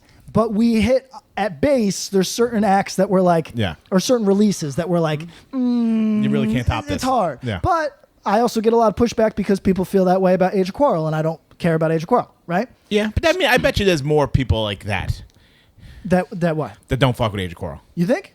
I don't know. I The Minor Threat, sure. I think but- I think a kid might not fuck with Minor Threat. Write us if you don't like one of those, the Minor Threat record or the Negative Approach record. Right. Write us. I feel like Negative Approach might not be on kids' radars. Minor Threat is still on people's radars. I don't know. I think Negative Approach is, but it waxes and wanes in such a finite way because Negative Approach, even if you go back 7 or 8 years ago, now their reunion has skewed it a bit too. I think because they're available and they are not like if you told me in 2000 that you could just go see Negative Approach 3 times a year. In 15 years, I would be like, that seems fucking crazy. Yeah. But now you can. I think that skewed it. But there's been times where Negative Approach, we talked about this, we think there's more of a Negative Approach influence in hardcore 100%. in that kind of stuff than Minor Threat, sure. just because of the sound and the ease of completing that sound.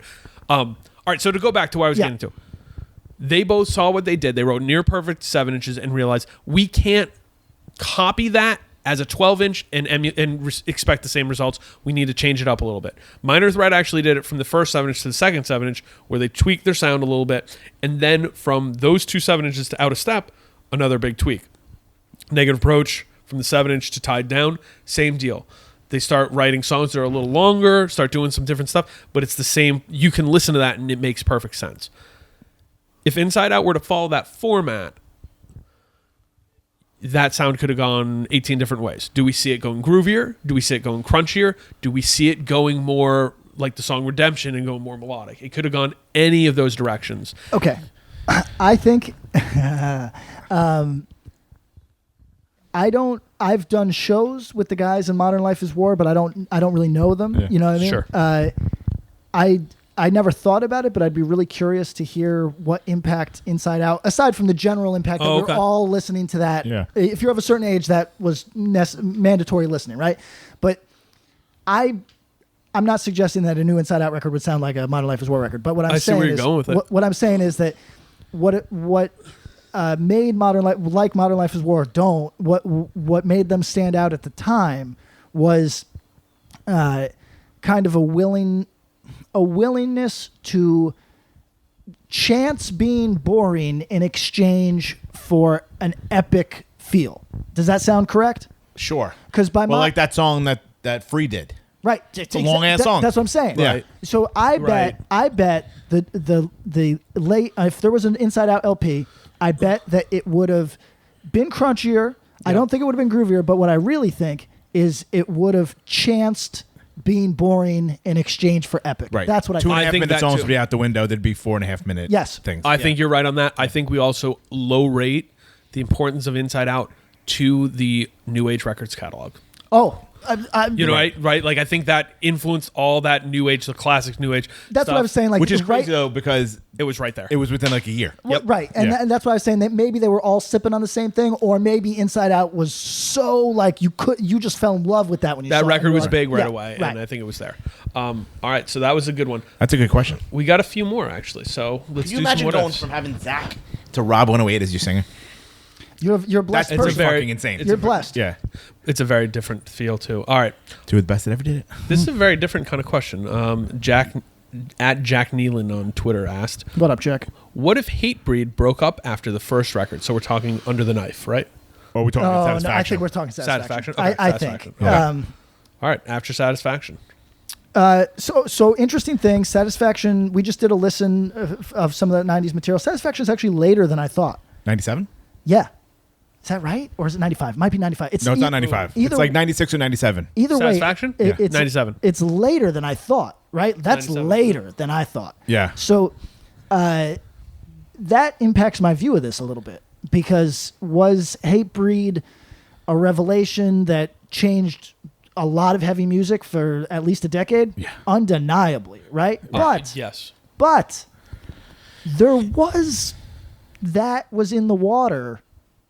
Not before Hatebreed, because Under the Knife was a few years before that, but like, I mean, I don't know how much do you need. I don't know. I don't want to say you don't need Hatebreed. This is all going to come off the wrong language. No. Go for it. They blew up with Perseverance.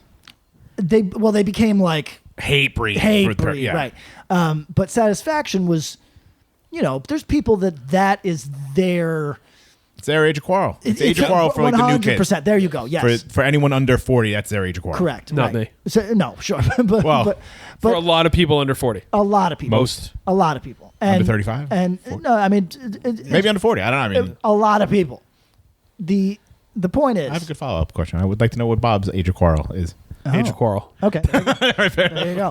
But like anything, that makes sense. So Hatebreed, Satisfaction is that for a lot of people. Sure. The age of quarrel is my age of quarrel. Yeah, it's... But Yo, dog, I heard you like the age of quarrel and your age of quarrel. Yeah, sorry. White guys explaining memes, Yeah. meme time. In the meantime, But would it have been overshadowed by, like, if they had broken up? Integrity is not the same as Hatebreed, but there is plenty integrity in Hatebreed, correct? Yeah, I think they would. And What is Integrity put out after Satisfaction that anyone gave a shit about?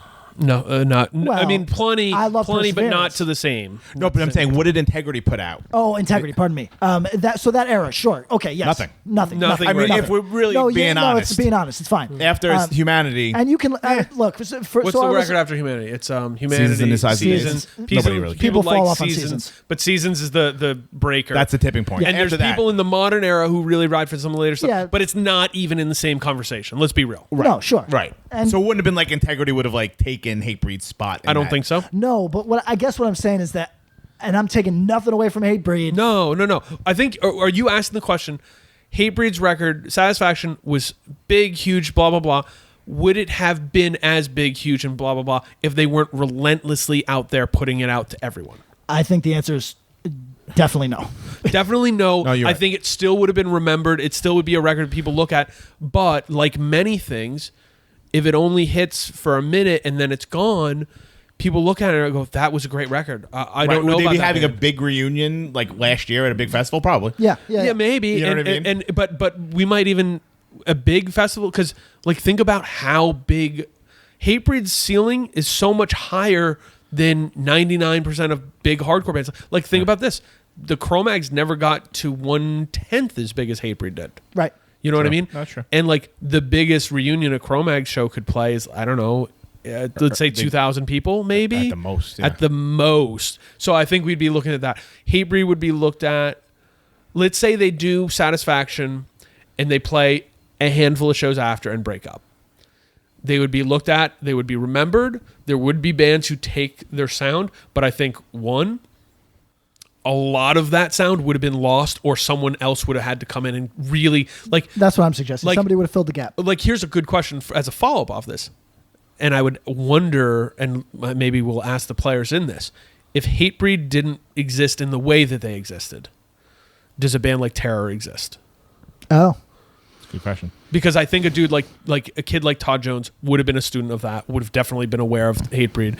Dudes like Scott Vogel still would have been that. Would it have meant one of those bands? Would it have meant that Lowest of the Low would be even more popular or bigger than it was? I mean, the song "Lowest of the Low" is question than I thought you were legitimately asking. "Burial for the Living." Right. It's the same thing. So here's what I'm saying. That's you're asking a different question. Would somebody fill the gap in terms Yes. of in the consciousness? Yes, You know what I mean? yes. But not to that level, man. Yeah. Well, No, It was a perfect storm, and also keep in mind they toured off that record for 5 years. Perfect storm, Yep. and the perfect storm of the hustler that's Jamie Josta. yes. Who busted ass and gave no fucks. It was like, oh, go tour with some giant fucking new Yes. metal band? Sure, we'll do Yes. it. Yeah. Go play every big metal festival? Sure, we'll do it. Continue to push up. And to be honest, to most people who liked Hatebreed, they didn't lose a lot of people from that. I was never a Hatebreed dude, so I always looked at it and was like, whatever. But dudes who were on the Hatebreed bus weren't mad at them for going and doing the big tours. No, but I they never heard fell that, off yeah. to me. Yeah. Oh, Not in sure. a bad way. Not in a No, it's I just not begrudge on- them it's this, not but it's on our like radar. I'm not going to see them open for Slipknot. That's true. No, but hold on. This is a real aside. Have we noticed a complete rewriting of the Soulfly history? I mean, yeah, they were not. They're not. Why are they even in the conversation? Well, so I am never against Soulfly in principle because I like some of that drumming fun nonsense, right? Okay. But Just guys, it's because it's Ray from Nausea. That's it's only in the Roy. it's only in the last like year and a half that I've noticed people. People are backing Soulfly. Yes. Are you serious? Yes. Oh, big time. Yes. Wow. Big time. Well, because Max likes Full of Hell and stuff, so he's still got his finger. Oh, he's down. Okay. Yeah, I think he always liked kind of. Okay. He was always hardcore Jace. I'm not mad at him, and I'm not. To be honest, I'm not even mad at Soulfly. It's just weird to watch. Yeah, that's kind of strange because they weren't that popular when they started. No. Like, it was just kind of like, well, we can't have Sepultura the way we wanted, so we'll do this. Yes. All right. What else we got? Let's see here. This was an interesting one. This came from James Kubiar, who hit me up and was like, "Hey, you guys should do an episode of Hardcore What Ifs." I was like, "Yeah, we've been talking about doing that for a minute." Isn't that what we've been doing for the last year and a half? Yeah, sure. If the scandal never happens, does Champion reunite? Yeah, of course. 100%. everybody does. Yeah, of course. Inevitable. They would have been. They would. What is their legacy is a lot bigger, right? 100%. Because I feel like they were like, even if so, we have an episode that may or may not have come out already. If you ask people for their, can I talk about it? Yeah, The top 5 of every 5-year period. yeah, that's coming soon. So, in reality, if you asked most people, without that scandal, those Promises Kept probably would have been in a lot of people's top 5 You think- For the early 2000s. I think 100%. I think it fell out of people's memory quite a bit. Up until the time of said scandal, you would still see Champion shirts at shows. Yes. When was the last time The you saw band broke up in 2006. Right. When was the last time you saw a Champion shirt? Like, it's the equivalent of wearing a One Life crew shirt now. In more scandals. Yeah, but like, but yeah, I'm like, you're right. look at me, I'm a dick. Okay, so I'm going to say some people aren't going to like. There is a band that has a thing that seemingly certified happened that people had a lot of tattoos of, and you weren't really. It wasn't kosher to wear that shirt to shows anymore. People are 100% wearing that shirt to shows again. Burzum? And the Yeah. it is so. I know that people don't like that. I will point out. I'm gonna point out something that people don't want to hear either. These are group efforts. Bands are. Yes, correct. And if you're like me, separation of artist and art is not difficult. also, by the way, to our listeners, I make art for a career. So if you needed insight on how to do this, I can just, I might be an expert. It's weird. Your use of the word career, though. Well, loose. I didn't say it was a good career. I didn't say it was a good career. Okay. We're good. We're with it. All right. I didn't say it was a profitable. You said you could say you volunteer as an artist. Yeah, sure. Yeah. Art is your life. I didn't say it was. I did want to say it was a good life. We'll put a pin on that, but continue. Yeah. What I'm saying is that, you don't have to aspire to be as broke as me or have my life or anything. But what I'm saying is, when I hear somebody that's never made a motherfucking thing in their entire life say, oh, how can you separate the art and the artist? Well, I don't know, man. I'm capable of doing it, and I'm in the dirt. You know what I mean? I'm around people that do things and make things and whatever. So, I don't know.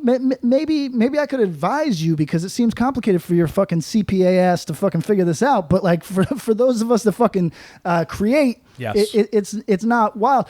So whatever. Point is, and it's the reason these conversations always recur is that hardcore is a pretty small community, small fishbowl.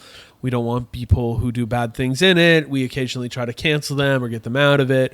We try to do these things ourselves. We look at it and then we decide, as long as they're not in our sphere, it's okay, and that's problematic. They opened a daycare. I don't care. It's fucking kicking the can down the road. They're into dance music now and do the same things in that community. Cool, whatever. That's why it's a weird thing. I get it. I am a separate art from artist, but there's a lot of exceptions to that. And more so, I'm that intellectually.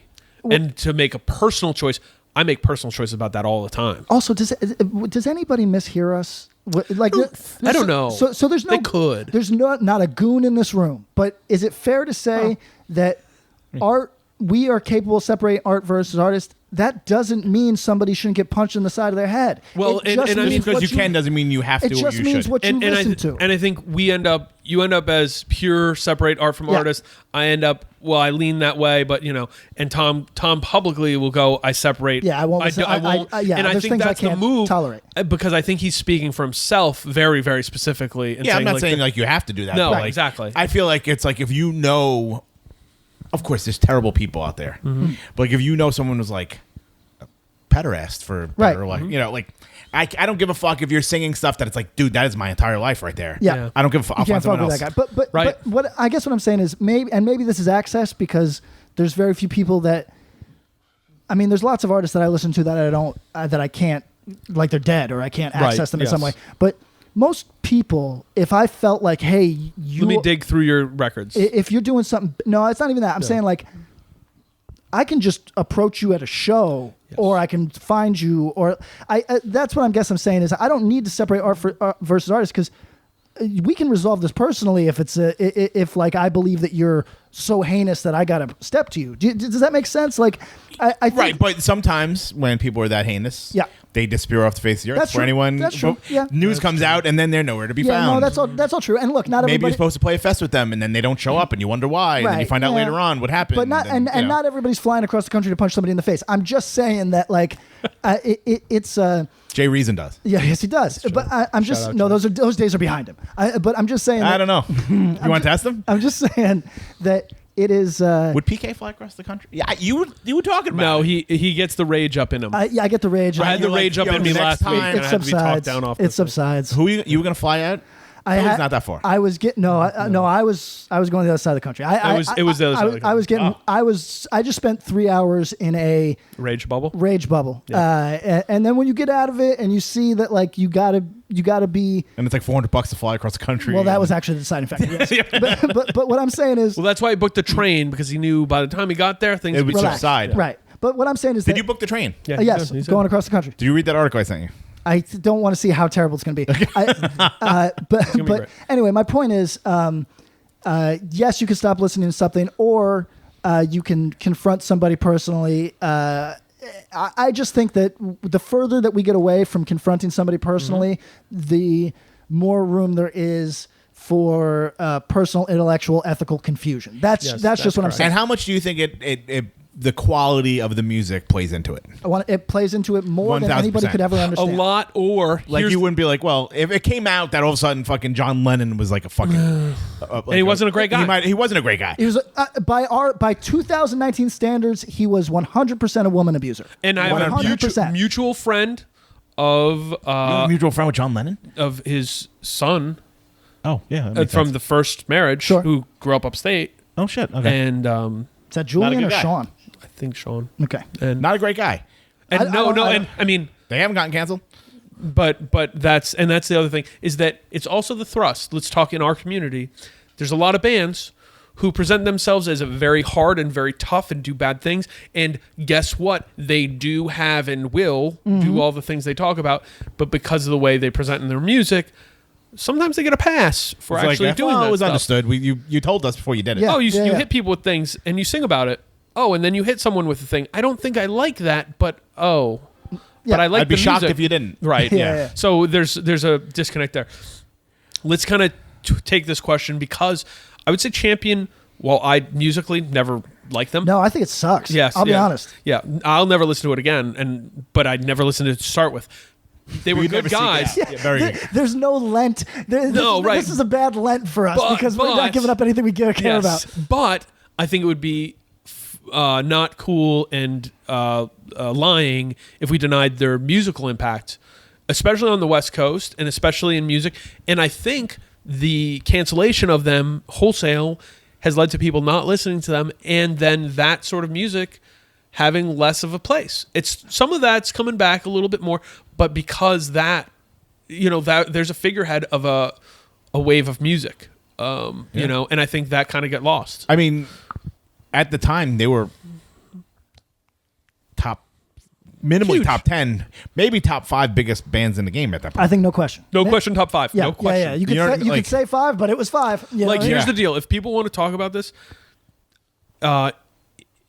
outside of New Jersey, maybe Massachusetts, and that's more about Massachusetts not being very open to Champion, and a couple other spots on the Eastern Seaboard. If Champion was playing a show or Mental was playing the show the same night, 3 times the amount of people would go see Champion. It was 100%. the way to put it would be that would be the big show. Yes. Like that month, that was the Champion big was show. coming through, and they toured hard, and they toured relentlessly. Yeah. Same way we talked about Hatebreed's big influence coming from relentless touring, and also putting out what people inarguably consider a standout record. Yeah.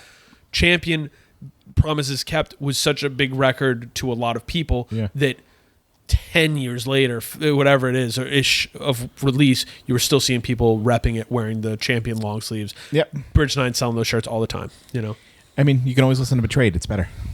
True. I like It is- Betrayed a lot better. In my view, it is better. Yeah. Yeah. Yeah, I like Betrayed more.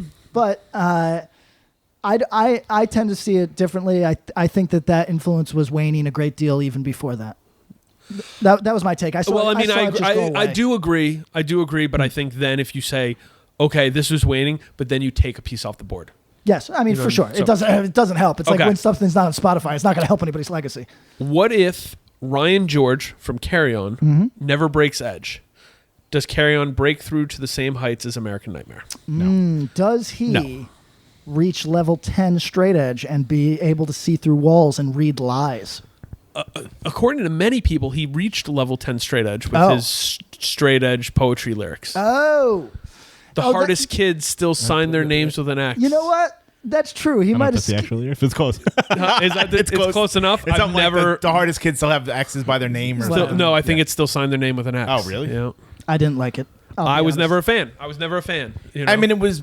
but it was fucking huge. It was in it California. was a style I didn't care for. I mean, you Yeah. could say the same thing for AN and all that. Like it just didn't appeal. I don't see it ever coming close to hitting the way. AN heights. I do see. So let's say this. Yes. Carry On breaks up. Carry On doesn't break up. That means maybe Terror's not there. Wait a second. Go. Carry On doesn't break up. Yes. They embrace the fact that the man is no longer straight edge, and they Oh, you they, want to stay no edge? they put out their like junkyard record. You know what I mean? They put out their fucking like they put out a like a late or Yeah. youth crew band that is now Youth off the Crew rails. CRUE. Youth, yes, Short-lived New Jersey band. like Shout out. In off the rails. Barley Point. Party guys. You know what I mean? Like Panama. Yeah. Like a lot of finger picking for no reason. A lot of like just. What is it? Put it in your faith and we'll tear it apart, but the hardest kids still put an X by their name. Okay, yeah. That is strictly an AOL, like I'm away from my computer message, right now. AIM messages. 100%. All right, so let's go down two paths. I just want to say something about that. Decidedly, and I've met some straight edge bruisers, but decidedly, the hardest kids do not have X's next to their names. Decidedly. The hardest people I've ever met in my life Who's are the not toughest straight edge dude you know? Is no longer straight edge. No, but it still is. But it still puts an X next to his name. You know what? You're right. That's our man, Mr. Steve Reddy. Still puts the X's and could still beat my ass. I've heard things that he's. That's true. I think he beat this whole room up pretty question. easy. So No shout question. out. We haven't put the official email out, but EVR merch now. Someone pass it along. You know what? You're right. Now that I'm We're getting reflecting, Steve we're trying. Every episode we've tried. I'd love to have him on. Now It'd be that- great. I think it'd be great. Now that we're reflecting that Steve, yes, okay. So Outside of the number one.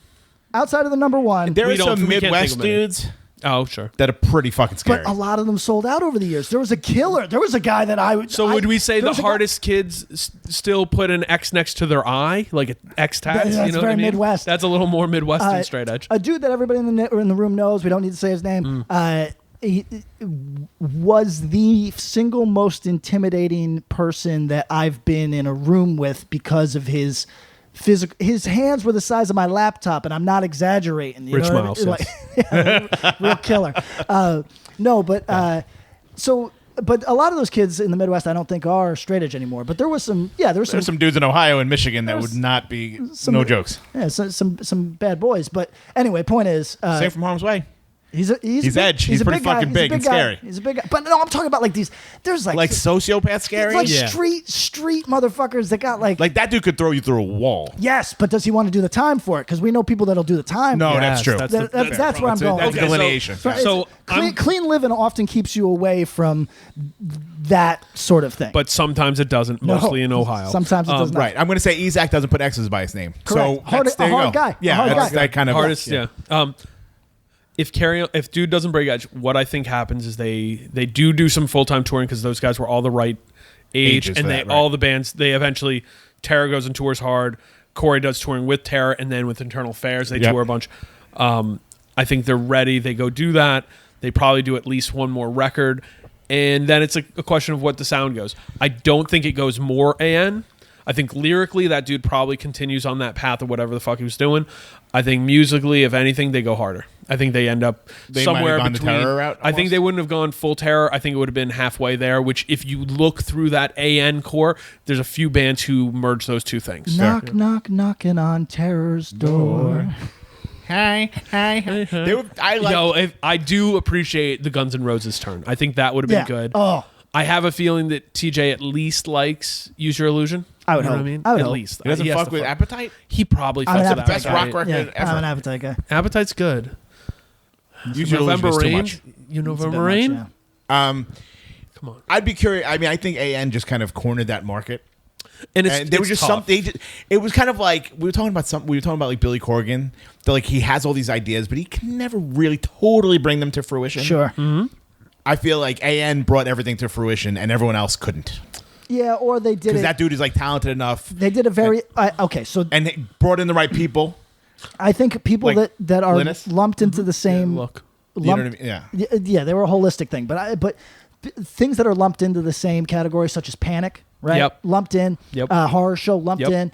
in. Fairly or unfairly, Yeah. whatever. It didn't have the complete package. It only Count Me Out? It only satisfied. Right. Yep. It only Went that route? Only satisfied one element. Of, Yeah, they were parts of the whole. I think AN They had the definitely shirts. nailed it, Oh. and I think that they were also who's the first dog or first horse in a race. They were the pole setter. You know what I mean? Yeah. They were the Okay. pace runner. Yeah. They were ahead, and there was no catching up to it because you were still laying in their shadow. So it's just No matter what you did. no matter what you Gotcha. do. So I think Carry On maybe would have consciously, if they had continued as a band, Dude Doesn't Break Edge, they want to continue as a band, they would have leaned into something different so they could be doing their own thing. He wouldn't have been West Coast. Correct. Correct. So, all right, next question. This isn't too dark. We'll try to keep it not too dark. I like darkness. What if rabies never died? And Ever? we won't say ever, at least because the dude qualified, at least not in 1997. Okay, so he's not a vampire or anything. No, I mean, all right. What if rabies was a vampire? You know what? I'm not here to. Not here to judge him. I would be in. I would think like one. Don't forget the struggle. Don't forget the streets. Maybe we're talking 1600s. Yeah, sure. You know what I mean? Things are going a different direction. No. What if rabies? Let's be respectful. What if rabies never died? They'd still be a band. Warzone would have kept Yes. going because that was his passion. Yes. He would have changed 17. It would have been different Totally members different probably members. since then. Who knows what the next few records? I will still say that I think Fight for Justice, the last Warzone record, is better than a couple before that. But they were starting. They hit that range like bands, career bands, Sick of It All, Terror, etc., where they have records where it's like, this one's all right. This one has 3 songs. This one I like more than those 2. You know. I would think they go the Murphy's Law route and maybe put out a record in the interim. Like I don't foresee them putting out a record every 2 or 3 years. I think they go like Fight for Justice, maybe a record or 2 after that, and then they just play the fucking jazz. Okay, yeah, that's probably right. interesting. That's probably right. So I only met the man once, so I don't know where his head was at. But that's really. I think that's the path. That's the one. Those are the two. That's the fork in the road. Right. Are you putting out new material, or are you playing the hits? What are you doing? And which one makes? Well, which one are you? What are you accepting? Because like I think when it comes to live setting, a lot of legacy bands, we'll call it that, and that's said with no disrespect, they might still release new music, but when it comes to playing live, they're still rolling out the hits. That's 75 to 80% hits, and then here's some new tracks. Yeah. And it's like, do you still want to write songs? I have a feeling that Warzone probably would have written 2, maybe 3 more records, and like LPs. It is 24 years ago. That's what I'm guessing. I mean, and think about how many records Warzone put out from 22 years 1990 to 1997. Oh, fair. Like a bunch. They didn't slow down. I would imagine to be like younger kids in his band. Like I Absolutely. feel like it would have been regenerated to like a whole new bunch of kids. Like it wouldn't have been like Jason and Todd and Vinny. Vinny would probably still be in it, but I don't know. Like I think that the weird Warzone pushback from kids would be pushback at least 2 generations. Because you hear some younger people who are like, yo, Warzone sucks. It's like, well, if you're just going off purely music, I could see someone who doesn't like them because stylistically they're kind of their own thing. Right. But if you're somebody who got to see Warzone or who came into hardcore right after, like, yo, I didn't get to see Warzone. I could have. I just didn't go to the shows. And like, I'm bummed that I didn't. That the magic of what that dude was being this like guy who was like, no, that dude goes to shows like 3 times a week or more. He's going to see the casualties. He's talking to anybody who wants to talk to him and being cool and respectful. That at least supersedes, and that reputation of who Rabies was as a man would have continued. I don't think he's as iconic as he is now. Oh, No, really? Yeah, sure. Quite honestly, because he's around. Okay. Because I feel like if you think about like Roger's style, right? People the dude had a sick fucking style, and it was he just had to because that's the clothes he had. Yeah. You know what I mean? Like you see him with the fucking cut off fucking Bad Religion sweatshirt or whatever. Like that's just what he wasn't being like. Look at me, Right. I'm a No, it's just weirdo. his clothes. It's like this is what I wear. This is what I have in a squat. And I think even with Jimmy, like those dudes are still people that people can access. You know, like. Rabies was on like some like fucking advertising, like a picture of him outside of CB's or something. Like if he was still around now, I don't think he'd be, not to take away from his legend, but like, 80% of people around in hardcore right now never met him, never saw the band. Right. So it's like he's this thing. That was also a moment too. Think about this. That was a moment almost served as a turning point or a breaking point for a lot of people. Like, oh, and then Rabies died. You know what I mean? So I wonder what that means. It's the equivalent of Mike Judge. Yeah. Mike Judge was away forever. To the kids that never saw him, I was one of them. Yeah. It was like, oh, what the fuck? Mythic. Yep. But then he came around. You're like, oh, he's that guy. Yeah, he becomes a person, and then you see him at shows. He wasn't in a rainforest. It's not Colonel. Who's the guy from Heart of Darkness? Oh God, no, I don't remember. But Colonel Kurtz. He's not a 6'5", 275-pound dude that I He's always a thought real he was. person, Yeah. right? He steps out of the picture. All right. Yeah. All right, let's get into a few different ones. All right. What if Wolverine invented hardcore? Interesting. It'd probably it'd be like a Grimlock thing or something like that. Like Wolverine, the comic book character, Yeah. like Hugh Jackman. James Yeah, Hugh yes, Howlett, Hugh yeah. Jackman. What if Hugh Jackman was just It would be a lot more melodic. Yeah. What if Hugh Jackman sang for Minor Threat? Well, didn't Ian? a lot? There'd what's be his no name? shirts for sure. No, that's true. Everyone would like you wouldn't shave your head, you'd grow out your sideburns. Yes. No shirts, lots of chest workouts. Yes. More true. so than ever before. What if we kissed during the Axe to Grind episode with Fury in the basement where the audio was really bad? That would have been all right. Yeah. I would have been fine with that. 2019. Was that bad of a? It was that bad. It was of a Patreon, recording. so whatever. If you didn't ever hear it, we did Tom and I did an interview with the dudes from Fury in the basement of a bar. Audio problems because we didn't have our wizard over here. Yeah, Right, where were you? You on tour? I'm a whiz. You're a whiz, man. Did you ever see his 20-sided die tattoo? No. There it is. What does that say? Death is certain, life is not. It's the. I want to kill It's you. from his pirate campaign. No, it's. You know what it is? How old is that? It's pretty old. What's the? You get that in prison? It's from Training Day. Where Oh, no. fucking where he dude. pulls up his ankle and he says, "Get your ink." You ever get wet? Love it. All right. What if Hypebeast dropped out of hardcore? People talk about this, the whole like I don't know what that means. Hypebeast, Like people who are into sneakers like, fashion and stuff. Oh. Supreme. and So look, I'm Baiting gonna ape. sound hella ignorant right now. Oh, we got a hype beast in the room. Look at that. Oh, little Yo, but that's a camo. hot jacket. That is a good North looking Face. That's jacket. a nice North Face. But you wouldn't know. Like that's not like doesn't have Supreme written across it in giant letters. Okay, so let me expose myself. You ready? Please don't. Are you That's- ready for this? You'll get in trouble for that. I don't know these people, and that's not a judgment. I just don't. That's not my corner. I think there's people who look at that more than the person. You do know people who are like this. You just don't know them as that. Maybe that's Because possible. like yeah. it doesn't. That stuff doesn't register to me to even think about. I don't Well, care. I'll say this: once you hit 30, there's no possible way you but could this care. is I'm thinking of younger people I know who are into that stuff, but to me that's not a defining corner of their personality. If you look at someone's gear as a defining personality trait, you might want to re-examine yourself too, homie. No, Yeah. I see. I'm on a different shit. If you're like truly tacky and going for a persona thing, Yeah. Whack. If we're both 23, yeah, I'm shitting on you. But by the time you hit 30, this is just for our younger listeners. Nobody above 30 cares what you look like on any level. Unless they're trying to fuck you. Yeah, exactly. Who brought Which is that rad. into hardcore? What? The hype beast. No, I mean, would you I'm say thinking, it's no, mental? No. Think about this, dude. Think about Kappa gear. That's Yeah, in the fair. 90s. Yeah. that's Well, true. I mean, think about fucking youth today with the fucking the dunks. And Think shit. about think that's about true, fair. like Champion but and dunks then and- think about this. Look at Pat's outfit. I'm not saying this as a judgment. He looks like he could have just stepped off a Fugazi record. that's true. Right. Or You like know he what I went mean? AWOL from the army. Right. And so like styles and aesthetics have always gone along with hardcore. Think about hoodies, dude. I used to steal hoodies at Walmart because they were cheap and easy to steal. But we would steal $5 and we worked at the McDonald's in the Walmart. So we'd just take them ad hoc because it was like, oh yeah, we need hoodies. Sure.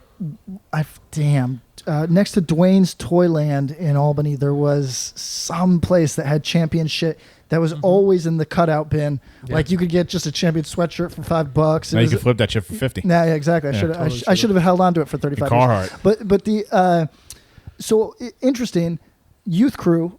100. I mean, we'd already talked on this episode about crust. Yeah, aesthetic. Yeah. That's an aesthetic. Patch look. Patch look. So they all do, but I know a dude, and I think this is multiple people, who think youth crew is so inherently fun that he'll tell me even when there's no good music in that world, The look is fun. the look is fun. Yeah, that's 100%. Very crisp. I mean, It's clean. Yeah, I get it. no, and like, yo, so this is something I talked about with the dude from Brick. Mm. When we were coming up, even before and then even after we were in and out of high school, you used to just see roaming, like, spiky punk kids walking the streets. Haven't seen a of spiky suburbs. punk in a long ass time. And we talked especially in about the Real. suburbs. Oh my God, it was so good. And I was like, yo, I love that. Just the same way as when I see kids under the age of 15 skateboarding around town, I'm like, fucking awesome. Like, that makes me so excited. And I don't see that the way I used to. Maybe I'm not looking hard enough, don't know where to look. That's fine. I'm a fucking old man. But yo, that was such a cool element, and that was a look. You know what I mean? Like, so people are throwing looks. It's up to you. You know, like, yes, there's people who are trying really hard, but that's the thing that gets me. It isn't that you're into Noah skateboard stuff. I actually think some of their shit's cool. That's some small spot that started out of nothing. I'm not buying a $140 Youth of Today shirt. I don't give a fuck. I'm a clothing I'm bigot. not buying a $140 anything. Straight up, I'm a clothing weirdo. If you have the money to spend on that, go do something creative. That's my. Vicious hot take. What about $160 Yuppicide shirt? That just helps. Just helps your creativity. that just puts you in the space. That was your sad headspace move. It was all right. Yeah, it's I had acceptable. to. I had to. How much you spend for a Yuppicide shirt? I just said it. Let's do 3 numbers. 1, Oh my 6, God. 0. You spent $160 on a Yuppicide shirt? I need it. It's a sweatshirt. Dude, they would come and play at your house for less than that. I know, but this it's 100%. It's a nice looking shirt. But this is also. Did you get it? So here's the deal. Oh, like recently? Yeah. So here's Dude, the deal. we could have. There's definitely some. I know there's dead stock. I know there's dead stock. I was trying to get them. This is the 93 euro tour shirt. I've owned 2 of them. I remember. Yes. And now they have gone. They have left my life, and that brings me sadness. How did you lose them? One time in a hostel in Amsterdam, I just put it up to dry out and left it. The other one, I was away for months. Somebody subletted my room that I didn't know that I think must have walked away with it. And big fan. That was how you guys connected. It was on the Yuppicide Reddit. Right. But you're like fear love, yeah, man. But I know that I wanted one. I wanted one before my life ends, and I don't know how many there are in the world. Or when your life's going to end. I was going to say, like, I don't know when my life's going to end, so... Exactly. Could be any time. Thank you, Patreon, for helping me buy this. Yes, that's what I did with the Thank Patreon you, Patreon money. God. I think that was the Drug Church tour. He had that big stack. That's of true. Yes. All in euros, too, I noticed. Yes. Smart move. What if John Watson continued to be Agnostic Front singer? Where would AF be? What kind of project would Roger have done? What would this mean for would-be Madball? That's a huge... John Watson sings for AF. It wouldn't have been as good. Roger's vocal style, especially, I mean, it's one of the defining moments of Agnostic Front. I don't remember right now what John Watson sounded like, but it was, to memory, it was a lot more typical, a little more talky, still shouting and yelling, but like talkier. Roger tried out for other bands. I think Roger tried out for the Cro-Mags. Yes. So maybe he ends up over there. If not, he would have ended up in some project. Wasn't he almost in Warzone? Did I make that up? No, I think he almost was. Because Ray was playing drums and he was going to sing? Yeah, and then Tommy Rat ended up singing. Right, I think, yeah. It wouldn't have been as good. And I mean, that dude's got... And AF wouldn't have been a band we were talking about in the same way that we talk about them now. No. And Victim in Pain wouldn't have been the record it is and all that. And Madball wouldn't have happened. Yeah. True. Madball wouldn't have happened, and that's a big one, actually. Yeah. All right.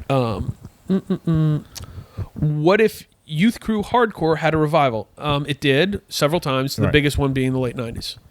What if it had another one? It'll probably be back. Don't worry. I feel like it had a minor one a couple years ago. You know? It did. There was a couple aborted ones, like that just halfway made it. And the only thing I'll say now is that the way hardcore is, there could be a Youth Crew revival, and if you want to completely avoid it, you can do that now. Whereas I don't think you could have in the late 90s. No. We are existing in a very balkanized zeitgeist. Like, it is hard to know what... We get asked all the time, what is the next thing, blah, blah, blah. It's hard to know because everything's balkanized as fuck. You know? It moves very quickly. Yeah.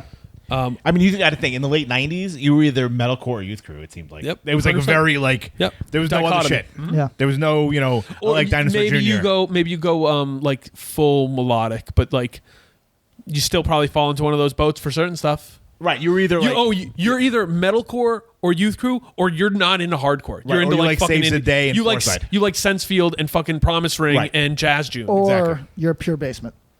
Or Pure Basement. Yeah, you're in the Los Crudos world. Yep. Okay. What if Age of Quarrel was as big a seller as the label hoped? What was the expectation on something like that? Was it expected to be big? The question here, Tom Zanini, what's up, Tom? Hey. They expected a gold album at least. You think they expect that's unrealistic. 500,000 records? Do you think it sold 100,000?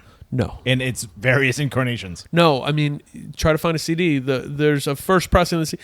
Let's say they did an initial... I don't think it was...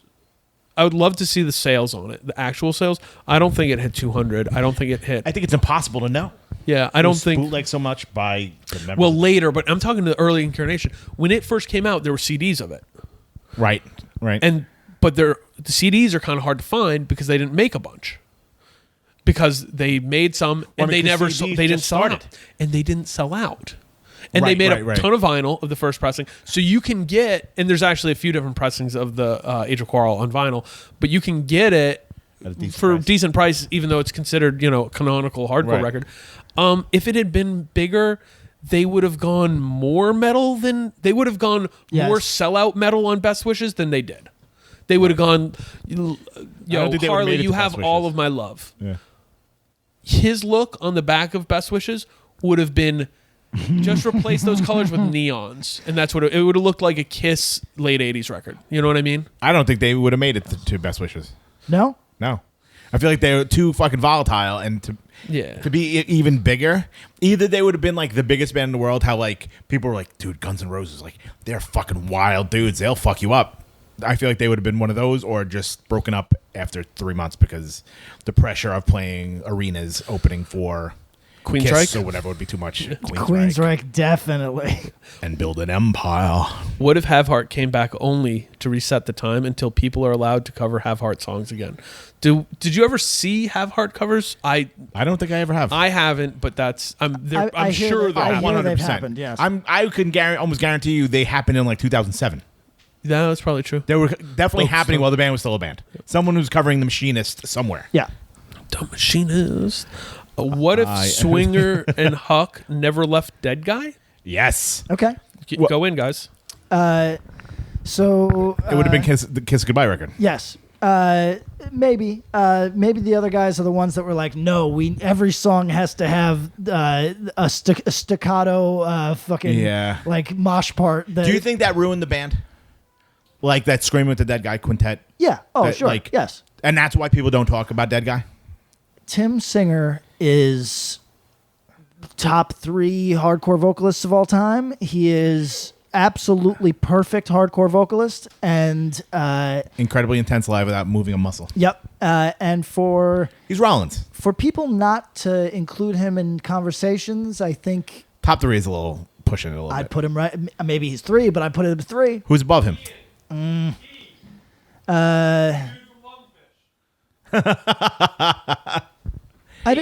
You know what? Let's make that something that can be a question. We'll do the power poll. Yeah. Top hardcore vocalist. Would you is he better than you, Mr. Bravado? Oh, Patty Bravado. I mean, he took a shit on my head. Here's a question. He's a generational talent. Trim Swinger or Lou Kohler? I mean, I'd rather watch Lou any day. You know what I mean? But because Tim makes you feel awkward. He makes you feel awkward. He makes you feel awkward. Like he's like, this guy's really going through some shit. Yeah. But Tim is capable of much more than Lou. See, I don't think so. If you listen, so not so much on the Dead Guy record. On that Kiss of Goodbye record, he's doing an awful lot. I have a question for both of you. Yeah. Do you think Tim Singer ever hit his peak of abilities plus record at the same time? Because that Kiss of Goodbye record is at least close. It's close. But I feel like his range and what he can do could have been pushed more. For sure. And I think that there's a couple records he was on that suffered maybe from, not so much songwriting, but production or different. And some of that's just of the time, I don't know the man at all. I follow him vaguely on social media where he seems to be totally happy selling antiques or whatever the fuck he does. Bless up. And I think him and his partner own either a furniture or an antique store or something. Out west, right? No, I think it's out here. I think it's Jersey, actually. Oh, no shit. Yeah. But seems happy. And whenever you're happy, that's a win in life. I don't get you don't got to make music for me. That said, you're not trying to hear a Tim Singer happy band? No, I lament the fact that there's not more Tim Singer material in the world. Yeah. You know what I mean? Do you fuck with any of his bands? No, I like Dead Guy. You like I really No like. Yep, I like No Escape. Like No Escape's the example where I'm like, this feels like they never hit their pinnacle. Short. Right, Yeah, right. Yeah. Dead Guy was something different, and I think Fixation hits it. But I have production questions on that record that I wish, I just wish the sound was a little bigger. And then Kiss of Goodbye, he really gets close. See, I prefer And then Fixation to She Loves Me Not. I go back and forth, but for his performance, She Loves Me Not, She Loves Me Not is just really incredible. It's really great. Also, shout out to our man Bjorn, who when I listened, so we recommended a Rise and Fall record recently. Yes, Faith. Right, and I was like, oh, now I'm going to listen to that and make sure that that's the record that I was thinking of when I recommended it so strongly. Into Oblivion. And he has a lot of Tim Singer. Yeah. Oh yeah. You know what I mean? Like that's like I think that because they went for a different, oftentimes melodic leaning thing, that it doesn't get the same like. But he's someone who I think everyone should continue to follow his work, and he's completely underrated as a vocalist. I think his band Tim or Chain Bjorn. Yeah. Tim does have a cult of it. You know what I mean? Yeah, he's got a cult of Tim. But he's so overlooked. There though. isn't. You're totally right. I think there should be a cult of Bjorn in the way Yeah, that there's a cult of maybe. Tim, because he's that good, and Rise and Fall was that good. Yeah. And he's continued, but he's, still doing stuff. So that's what's up. Let's see the next question. Yeah, I had to disable the Face ID thing. It's so annoying. I don't even know how to put it on. All right. What if Axe to Grind started a book club and called it Book to Grind? Oh, I don't. I'm not literate enough for that. I'll be honest. Oh, we're gonna make. Shout out to Damien. We're making shirts and stickers that just say, "I don't even know how to read." Books to find. There you go. How many books a year you read? You can be honest. Like not comic books. Not comic books. 4 to 5. Oh, pretty good. I'd say I do 4 a year. Yeah, somewhere right there. You know what I mean? I would say less. No shit. Yeah. You're kind of you're. There's a lot, that, dude. man. Your time, yeah. You're taxed. Yo, but like there are years where it's less because it's like. Yeah. But there's years if I'm having a good year, it's 5. Yeah. If I'm having a bad year, it's 2. A good year is 5 for me too. And I wish I was more. I consume media. I read a lot. Yeah, I just don't. But its books are tough, and it's actually, in this day and age, it is a good disconnect thing, and I try to do it more because when I read a book that I enjoy, I've been doing some that are sports related for research. When I do it, I disconnect and I connect with the material in a different way than if I'm reading something on my phone. You know how they say young boys often learn best in motion. Yep. Like physically moving themselves. Mm-hmm. I can't read a book when I'm physically moving, but I read the most when I am on a train, yes. on a bus. Yes. That's where I enjoy reading. So yes. if years that I have a commute, I'm often reading hella books. Years that I have no commute, very few books. Public transport, if it's not in a subway where it's packed or a bus where it's packed, and you actually have some space to yourself, and it's of some length, I think is good for your brain. I dropped the ball on my Asbury commutes. I should have read more books. I just didn't. Yeah, but that's I don't such a long one that might hit the hard. Then I get tired. Mm-hmm. My eyes. Sure. I don't understand the people. It must be a New York City only thing. People that actually walk while reading. Yeah. Oh. I crossing the street. I'm like, you're gonna get clipped. Yo, I can't. Or like walking from one train to another. Like it can't be that. I think that's the same person who gets on the subway, is reading a book, gets off 2 stops. Like, I got on at 34th and is getting off at Astor Place. Like, and just what that was like 5 minutes, and you're right. Just You must have read 4 paragraphs. I have a thing. If I see you walk and eat, I want to like smack it out of your hand. No, I don't want to come off aggressive. I just want to like tell you that things don't have to be like this for you. That you can. You could sit. Take some time to yourself. Exactly. Yeah. Exactly. So walking, driving, and eating, I'll do that. Yeah, sure. Because I'm driving. But walking and eating, I prefer take a seat. Like the person like trying to eat a slice as you're walking. Like navigate the streets of New York eating a slice. I say you can't be that busy, my You dude. better be the president. I always exactly. Right. I always sit down for 5 minutes. It's not that big of a deal. I got a thing. You can't be this busy and this broke. Yeah. You know what I mean? Like it's just impossible. Right. If you're that busy, someone should be feeding you. Right. Yeah. What if I just discovered hardcore and am interested in learning more, knowing more? Welcome to Axe to Grind. Yeah, there you go. Give it a listen. We should point out, I think we always do, that our opinions are not definitive. Oftentimes, mine are a matter of consternation for our listeners. Yeah. That's why we give some people all like sides. you for it. That's true. There's a lot of stuff out there now, though, I think that you can kind of get a good overview of the scene. And yes, although having done some recent research for an episode of ours, I am going to advise people to seek multiple sources because there is a lot of information out there that is not, I don't want to say inaccurate because we're talking about oftentimes opinion. Oftentimes. Yes. But there's a lot of stuff that feels very third hand. And yes, right. I think like watching a CBGB well, here's the movie. thing: third hand or point of view. And point of view, like it's it's one of these arguments is like, what's the best way to know the truth of a matter? It's not just one person's perspective, but 10 different perspectives shining a light. You get to form an image by drawing conclusions from all of those perspectives. That's one of the reasons we feel that Axe to Grind works, is because we're all coming from different perspectives, and we do fall into agreement on a lot of things, but also a lot of not. And hopefully, that's the in betweens of that. You find some truth. And I'm going to shoot some of these people that I actually have problems with. I'm going to shoot them bail right now and say that, like, if you're writing something for Vice, they don't afford you.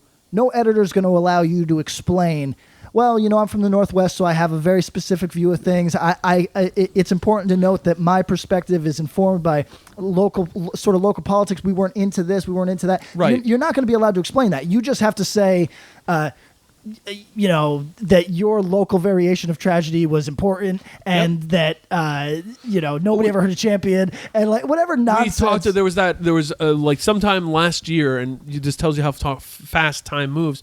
There was a list of most important hardcore records of however long. Probably maybe Vomit. Yep. And they included, it was a UK based thing, and they included Gallows. Uh-huh. And as we went through and tore the thing apart, we were like, I think the person even self-identified. Hey, I'm from the UK. This is more important to us here because of X, Y, or Z, because of that. We've got a long-time British hardcore dude in the room, and we're not going to ask him so he does not implicate himself. No, so he doesn't have to barf vomit. Yeah, he doesn't have to fight his way out of the fucking... Well, I mean, Gallows were like a hardcore band that was beyond UK hardcore. It was... I'm calling it Comeback Kid Plus. I'm saying it's like almost... the like Vice hardcore for that, like, but bigger. Yes. Like if that sounds like like NME hardcore. Yes. If we're being precisely honest. right. Yeah. Right. Like they weren't like you weren't going to see them at the fucking Underworld. No. Like that guy was like the Underworld. Maybe the Underworld, but that was maybe small. very early on. Headline. Right. Yeah. And then they were like getting like a million quid $1 million to What we got to do for $1 million quid? We got to do something quick. That quid. All right. What if Instilled never broke up? Would Foundation still have come along? Yes. Would Instilled have gotten as big as Foundation in popularity? No. Instilled never quite caught the zeitgeist the way Foundation did. Isn't nearly as good. And didn't, like, it. You have to ask a lot of questions. Instilled toured a little bit. I think they did, a little bit. But Foundation made that, like, a cornerstone of what their band did. And that and like Foundation would just, So Champ was in Instilled, right? Yep. Anybody else? Don't know. No. Nobody else like from that went on to become, because wasn't it like Instilled and Overdose and all those bands that became Foundation? Yes, I think so. Sounds right. But yeah, they definitely wouldn't have been Foundation. Instilled may have been more. Let's give Foundation a lot of credit for what they really did. Was they built a scene that existed in Atlanta and was around. It ebbs and flows, right? Yeah. But they made it a larger, more girthy. veiny, sinewy entity Greasy. that existed in a much larger way, and it became a thing. Like, there were bands who could if you were booking a tour in 2000, you might decide like, we're just not going to go south. We don't need to. right? Or we're playing like Jock's living room, Right. Oh yeah, like yes, there's a lot of that, but like full U.S. tours, Atlanta was a skippable spot.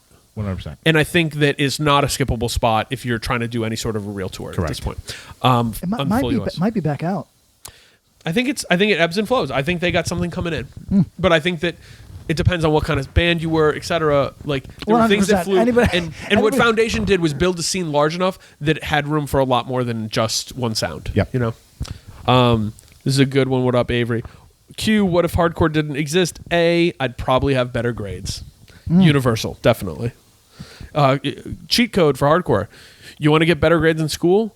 Stop listening to hardcore for a few months. I'd say, don't tour. Touring has not helped my grades in any respect, or my financial status. No. I mean, I wouldn't have gotten to see 90% of the stuff that I got to see, so I'm glad hardcore happened. Yeah. Of course. But would it have helped your... Did hardcore ever help your grades in school? No, but it never hurt it. Oh, really? I went on tour during the summers and I got a fucking law degree. I did it right. My effort at college, I was taking a Bible as literature class, and I just did one of those too. I just rember being That's why I always thought you were a Christian. Yeah, well, I have a degree in religious studies. That was dumb. But you're telling me. but number one vocation for graduates of religious studies programs. Can anybody guess? Priest. They work in the rectory. Volunteer. Wow. There you are. Holy fuck. Sign that up. Holy fuck. So I went to school Volunteer to of do the work arts. for free. Yes, All right. I went to a And not in like a Sean Bradley, I'm going to like. I'm not on a mission. No, you're not on a mission. You No. just work for free in your hometown. yes. Doesn't a Mormon mission seem fun? No. Other than the walking around and having to talk to people about Mormonism, I'm in. Send me to Australia and do that. I think that's where he went. I think that's where Sean Bradley, 7'6". Imagine being 7'6" and going on a mission. No. Yeah. It's crazy. What if Title Fight never released Hyperview? I mean, they'd still be a band that people really like and talk about. Yeah, I don't know if that was like their make or break. I don't think so. No, I think they were big already. Well, they were big already. I think this person's trying to say. Well, they don't say anything, so I don't know what the context is. Actually, let me answer. There would be many fewer bands that try to jump on that dick and fail. That's Good call. Did they opened up? And the same way I give credit to Foundation. I think they opened up a few different Pandora's boxes for bands of influence. Yeah. They opened up the whole like 90s seaweed alt rock kind of thing meets pop punk. They opened up a poppier sound that like, Title Fight wasn't the first band to do pop punk meets hardcore. And they really didn't do pop punk meets hardcore, but like there were bands who did it before them, but everyone scoffed them. Title Fight just was so proficient. Is it established enough that I like Title Fight that I can say whatever the fuck I want? I don't know. State it again for the record. Okay. Do you love Title Fight? Well, what I'm about to say... You like Title Fight. You really like those guys as people. Love them. And you respect the fuck out of them. Actually, respect them. Okay, let's do that real quick. This is not me looking for extra points after because I'm about to go someplace. I actually respect Title Fight more than 99% of quote unquote dyed in the wool hardcore bands. Oh, my name's Bob, and I would say I respect them more than any current hardcore band. There you go. Okay. How about that? So, but what I'm going to say actually doesn't have anything to do with them necessarily. It smells like chocolate chip cookies in here right now. It just has to do with I think we're having strokes. the fact that if you are 19 listening to this podcast, and if you're 50 and you're listening to this podcast, you're both outside of the window that this might have impacted your life in any sort of way. The misuse of the word shoegaze by both press and child was so extreme around Hyperview that I'm still dizzy. It's been years. Like you don't sound like My Bloody Valentine. You don't sound like Dive. No, they put some effects into the guitar. Kids bought a fucking pedal. And sang a little slower. Like, Jesus Christ. And it's got nothing to do with Title Fight, who I think actually did a better job of doing what they do. Even the records I don't really care about that much, they did a better job of doing what they do than 90% of their fucking peers. But the stuff that came after them, the things that like were either on the same wave or were attempting to follow them, was often more confused than... I don't know. What's a very confused thing? Because they were more confused than that. You know what? They're more confused than me when I get off at Grand Central and I don't know where the fuck I'm walking to because the exits are not Grand Central well can be confusing. Penn Station can be confusing. Penn I got figured out. Grand Central I never know. Be Grand Central for a guy from Iowa. Oh God! There you go. That's what it feels like. The Port Authority. He's for done. Anybody. Ooh, Port Authority. Port Authority's crazy. Yo, I used to have it down pat, but I knew my route. And I went there, and I was like, "What happened?" They changed it. So hold on. You want my my weird? Your Port Authority hot take? No, this is like Trump in opposite. I really think that Permert. I think it's fucking Permert. I think it's fucking crazy that the subway is only has English. That's insane. I agree, especially when you go to other countries and realize that there's several languages. This is a fucking multi-fucking language place. I'm not saying you got to have every variation. Maybe, but like go three. Yeah, go three. Three. You know what I mean? Have Mandarin. Yes. Cantonese, Spanish. Maybe Mandarin, Russian. Spanish, and but yeah, because there's I mean, or I have it like Brighton Beach probably should have some stuff in Russian. Yeah. Chinatown and Brooklyn should have it in Chinese. Sure. Like, you know what I heard? I think you should have 3 universal and then 2 additional depending on where you are. 5's fine. Like, for example, are you familiar with the Chinatown in Brooklyn at all? No. So the stop that it's all kind of gathered around is called 8th Avenue off the N train. Okay. The reason why it's there, and I found this out like relatively recently, and I grew up kind of in that neighborhood, is it's literally the first outdoor stop on the N train. Oh, yes. So even if you couldn't read the sign, you knew where to get off. Right. Yes. Which is like fucking crazy. That was born out of necessity. Right. And not like maybe you just fucking change the sign. Oh, and, okay. So you and I have discussed that. Maybe we've done it on here because maybe this has come up before. Because I find it so fucking offensive. I think it's crazy. The other day I was on a train and then a bus, 4-hour fucking commute. It was a nightmare. Imagine if I didn't speak the language. It made me so mad for somebody that like. Oh, hey, I'm here. I'm recently arrived from fucking Shenzhen, and now I am lost for 2 days. I've lived here my entire life. Sometimes if I'm on a bus and it's at night, I don't know where the fuck I'm going. Maybe I got big mad, not just for me. I got New big York mad for other people. Such a big city that someone who's lived here almost their entire life can still get lost. Yo, come on, let's be fucking real. I'm doing a little dance because I have discovered my platform. The rent is too damn high guy. I'm the just let's make this easy guy. You know what I mean? Like that's my platform. Let's just make this easy for my Cantonese fucking free speaking friends. Just fucking let's make this easy. I mean, that's our whole selling point. That's all we got. That we have we're a bunch of different people. Yeah, that's really all we got.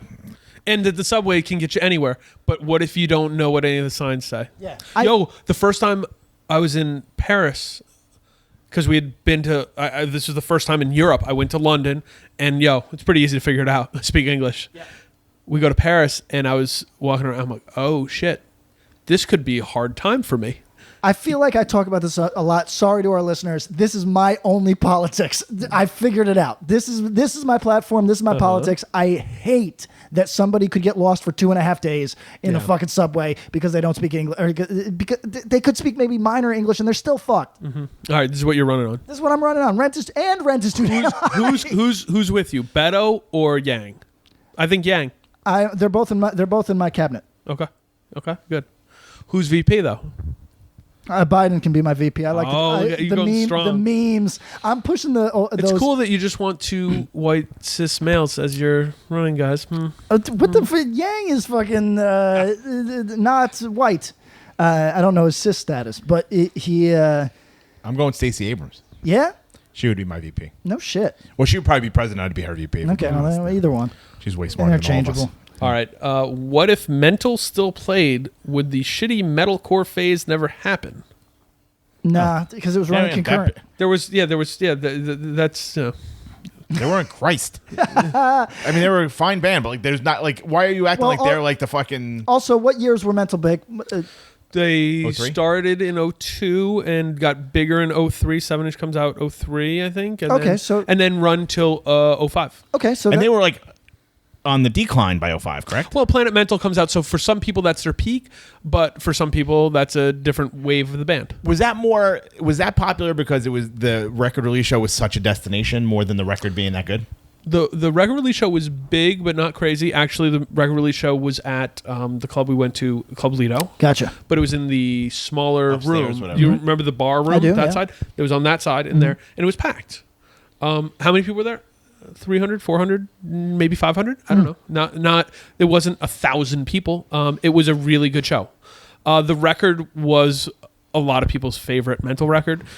I really liked the material before that, and I like Planet Mental. Yo, or is that Get an Oxygen Tank, or is that both? Yo is my favorite, but it's also the least. It's their third 7-inch. I think it's probably the least like lively, but I really for their activity, like their live shows were fun before that, and the live shows were good. But no, no one band has enough of a. It's not just that. They were actually they were a band when metalcore was at its biggest. Yes. I don't think it was just maybe that person doesn't understand. Yeah, it was just a deviated scene. You know what I mean? Correct. Like, so no, they weren't enough so that metalcore didn't happen at the time, and they didn't really saturate into that world very much.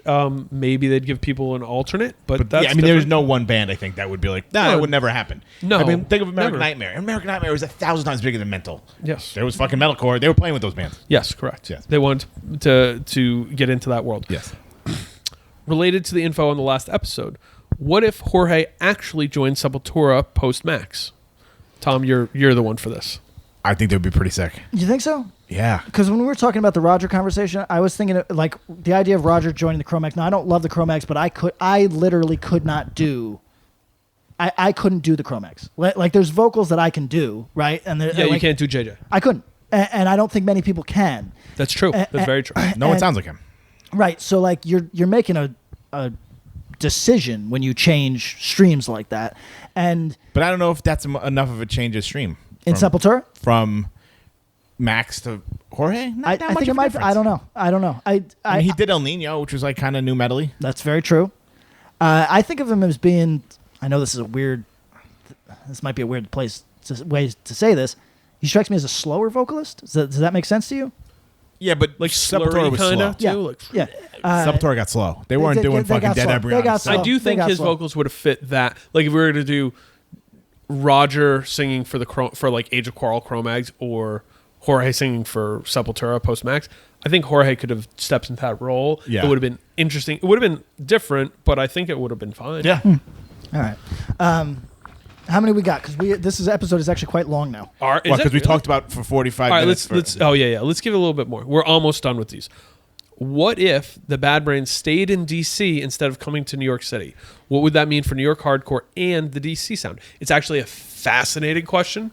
So to give the root of it, Bad Brains leave DC pretty early, 81-ish. They're coming up and they start playing A7 in New York. And then John Joseph saw them in the doorway at 171A and they were like, hey, Squid. And then, sorry. Yes. Because I feel like that's the same story. I've heard that story but think about this. At the same time, Discord is really kicking into high gear down in DC. And that starts escalating. Does the Bad Brains presence impact the Discord scene more than it did in its more primordial scene world? I say no. Here's what I'm gonna say. Like those bands all went to go see the Bad Brains, but like I don't hear any of their.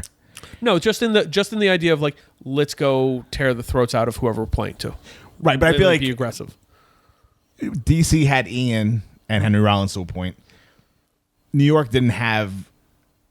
Well, maybe they did. I don't know. No, but just when Bad Brains come to DC or come to New York's still trying to figure out the punk out of them. You know what I mean? So clearly, I wasn't there, and I think when we're talking about and when we're talking about people's, it was cool, man. When we're talking about people's recollections, a lot of times they are unreliable because they. Is it possible that everyone who saw Black Flag was equally inspired and started a band the next day? It is possible. Is it also possible that narrative is so strong and people have... it becomes the truth. It becomes the truth. It's the lie we've told each other 1,000 times, so much so that we... Is it possible that somebody saw DOA and got inspired, but their recollection... because they've we saw DOA and then Black Flag came through and we had a band to play with them. Is it possible that... recollection is hazy, people. Yes. So, but it does seem to be a very universal story that Minor Threat, Bad Brains, and Black Flag are the bands that when you saw them, they germinated. It changed your local scene. Does that mean that they had to be part of your local scene? No. You know what I mean? No. So the Bad Brains could have played New York 3 times a year, and I think that it might have had the same impact. I think their residency helped push along a few things because things had to form up to play with them. You know what? This is a good question. Is there more Bad Brains influence in the early New York stuff than the early DC stuff? Yes. I say yes. Yes. Yeah. Right? Definitely more Bad Brains in Cro-Mags. Definitely more Bad Brains in Antidote. Even, the Mob, like the Skank parts and stuff like that. To be honest, I think it's hard to find Bad Brains influence in DC at all. Other than some of the very much at all. Other than some of the speed. Right. If you listen to some of the speed and some of the drumming, they don't get as fast as the Bad Brains do once the Bad Brains get real fast. No. But like you can hear just traces of it. But the guitar sound of things like Minor Threat and then going to the Faith and all that, and even Youth Brigade, things like that, is so different than Bad Brains. It's hard to see it. And that's why Bad Brains, despite being super, associated with DC, even on imagery and all that, a lot of people consider them more of a New York band than DC. Okay, what the hell is this question? what if Bad Seed never broke up? Oh, I think we got to ask this. Or No, we answered Someone this. else. They became a thing all of a sudden. Again. They became a thing. Oh, people. They became a thing. Hold on. Is somebody trying to? Who put out the Bad Seed record? Who's trying to game us right now? No, 6131 put it out, but it's not like it's still in press or anything. Yeah. I answered this. We asked Adam Rifkin, who played drums for Bad Seed, super good dude, friend. What's up? To answer this, and he was like, because somebody's like, how crazy was the Bad Seed set at Sound and Fury 2009? Right. How crazy? And it's like, no, they were like, they did fine sometimes. That set was probably bigger than others, but not. It wasn't close to as big as the Trapped Under Rice set or Ceremony or a lot of other sets.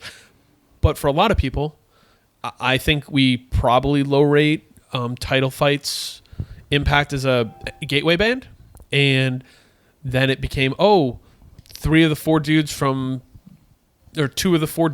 Title Fight are in this band Bad Seed that's like a heavier hardcore band. And so what if they never broke up? Maybe they released a 12-inch. I vaguely remember 25,000 views. It's got a lot of views. I vaguely remember hearing some demos of stuff that Rifkin had around that time for stuff that never got used. It was hard. I mean, I don't know. I think they would have maybe done a 12-inch and that would have been it. I don't think they ever would have toured hard. And you got to remember, half the band was doing Title Fight in a more serious way. Do you think that would have impacted Bad Seed? What? If it was like, hey, this is my hardcore project. No, I think it would have been naysayer, honestly, where people like it, some people don't. Yep. You know what I mean? But I wonder if it's like Title Fight drawing thousands of kids places, would there be some kind of like some? Although it does, like we were talking about that, I talked about that with Moni from Race Trader, and I'm like, do people just come out because the drummer from Fall Out Boy? Which would make sense because it's like, sure, Fall Out Boy plays in front of 15,000 kids, even if 1% of those people come out to get close to the drummer. It's a hard sell on a band called Race Trader. But you know what, though? He was like, there's some that like got into it because they checked it out because of Fall Out Boy, but it's not like just fucking random weirdos that are just there because, and like Hurley is there, and it's like, gotcha. Yeah. I usually see him at an arena, and now I'm at a VFW. Yeah. Which is interesting. I would imagine there's got to be some sort of trickle down, but it's not as prevalent as you would think. Yeah, music's too fucking weird. All right, we got a bunch of these more. What are we on with time? We are well over 2 hours. All right, then let's wrap it up. Let me do one more at Timothy_Hoy. I haven't been reading a lot of your names. Don't be mad about it. You got to ask questions this good. What if Freddie Madball possessed the Infinity Gauntlet? Whew. I mean, are we sure he didn't? I mean, I think he already does. Excellent point. Set it off, hold it down. Yeah. Demonstrating his style. Yeah. Would he have he would have made 50% of hardcore just disappear? Maybe. He might have run out. Yeah. Because he just kind of. What do you think he used the Madball for? Yeah. He snapped away a couple people. Well, just because it's like, we're not going to be able to do it that well, so we're just going to get out. We're just going to become, a different kind of band. Yeah, because that's pretty much. Do you think he lays waste, or do you think he builds anew? He probably was like, there's way too many people involved here.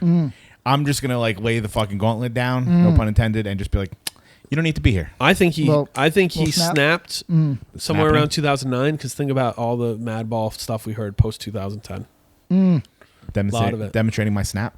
Demonstrating my snap. Yo, what is I want to shout out, I think it's called Return of the Nerds. It's some guy on Instagram who does a bunch of hardcore and punk mashups with Marvel stuff. He did a really good Madball Mysterio ripoff. It says Mysterio in the Madball font and has the Mysterio face. I'll find it. Did he do the Infinity? Yes, he did the Indecision. He did, which I never got, and I'm so pissed. All right, yeah, he's got but his if you got a double X in that, hook it if up. you listen, I don't know if you do, but if you do, I would love to. Yeah, I'll buy it from you. I just want one. So yeah, he did a good. I feel like he would have done. I want to see the Madball of Freddie holding the gauntlet. Decimation my style. There's so many things. There it is. That's Take awesome. a look. Check it out. It's really good. That's pretty good. Yeah, it's really good. I'd wear that one. Yeah, that's right? pretty good. He's got a couple like that. He's got a Op Ivy Spider Gwen one that is good for kids.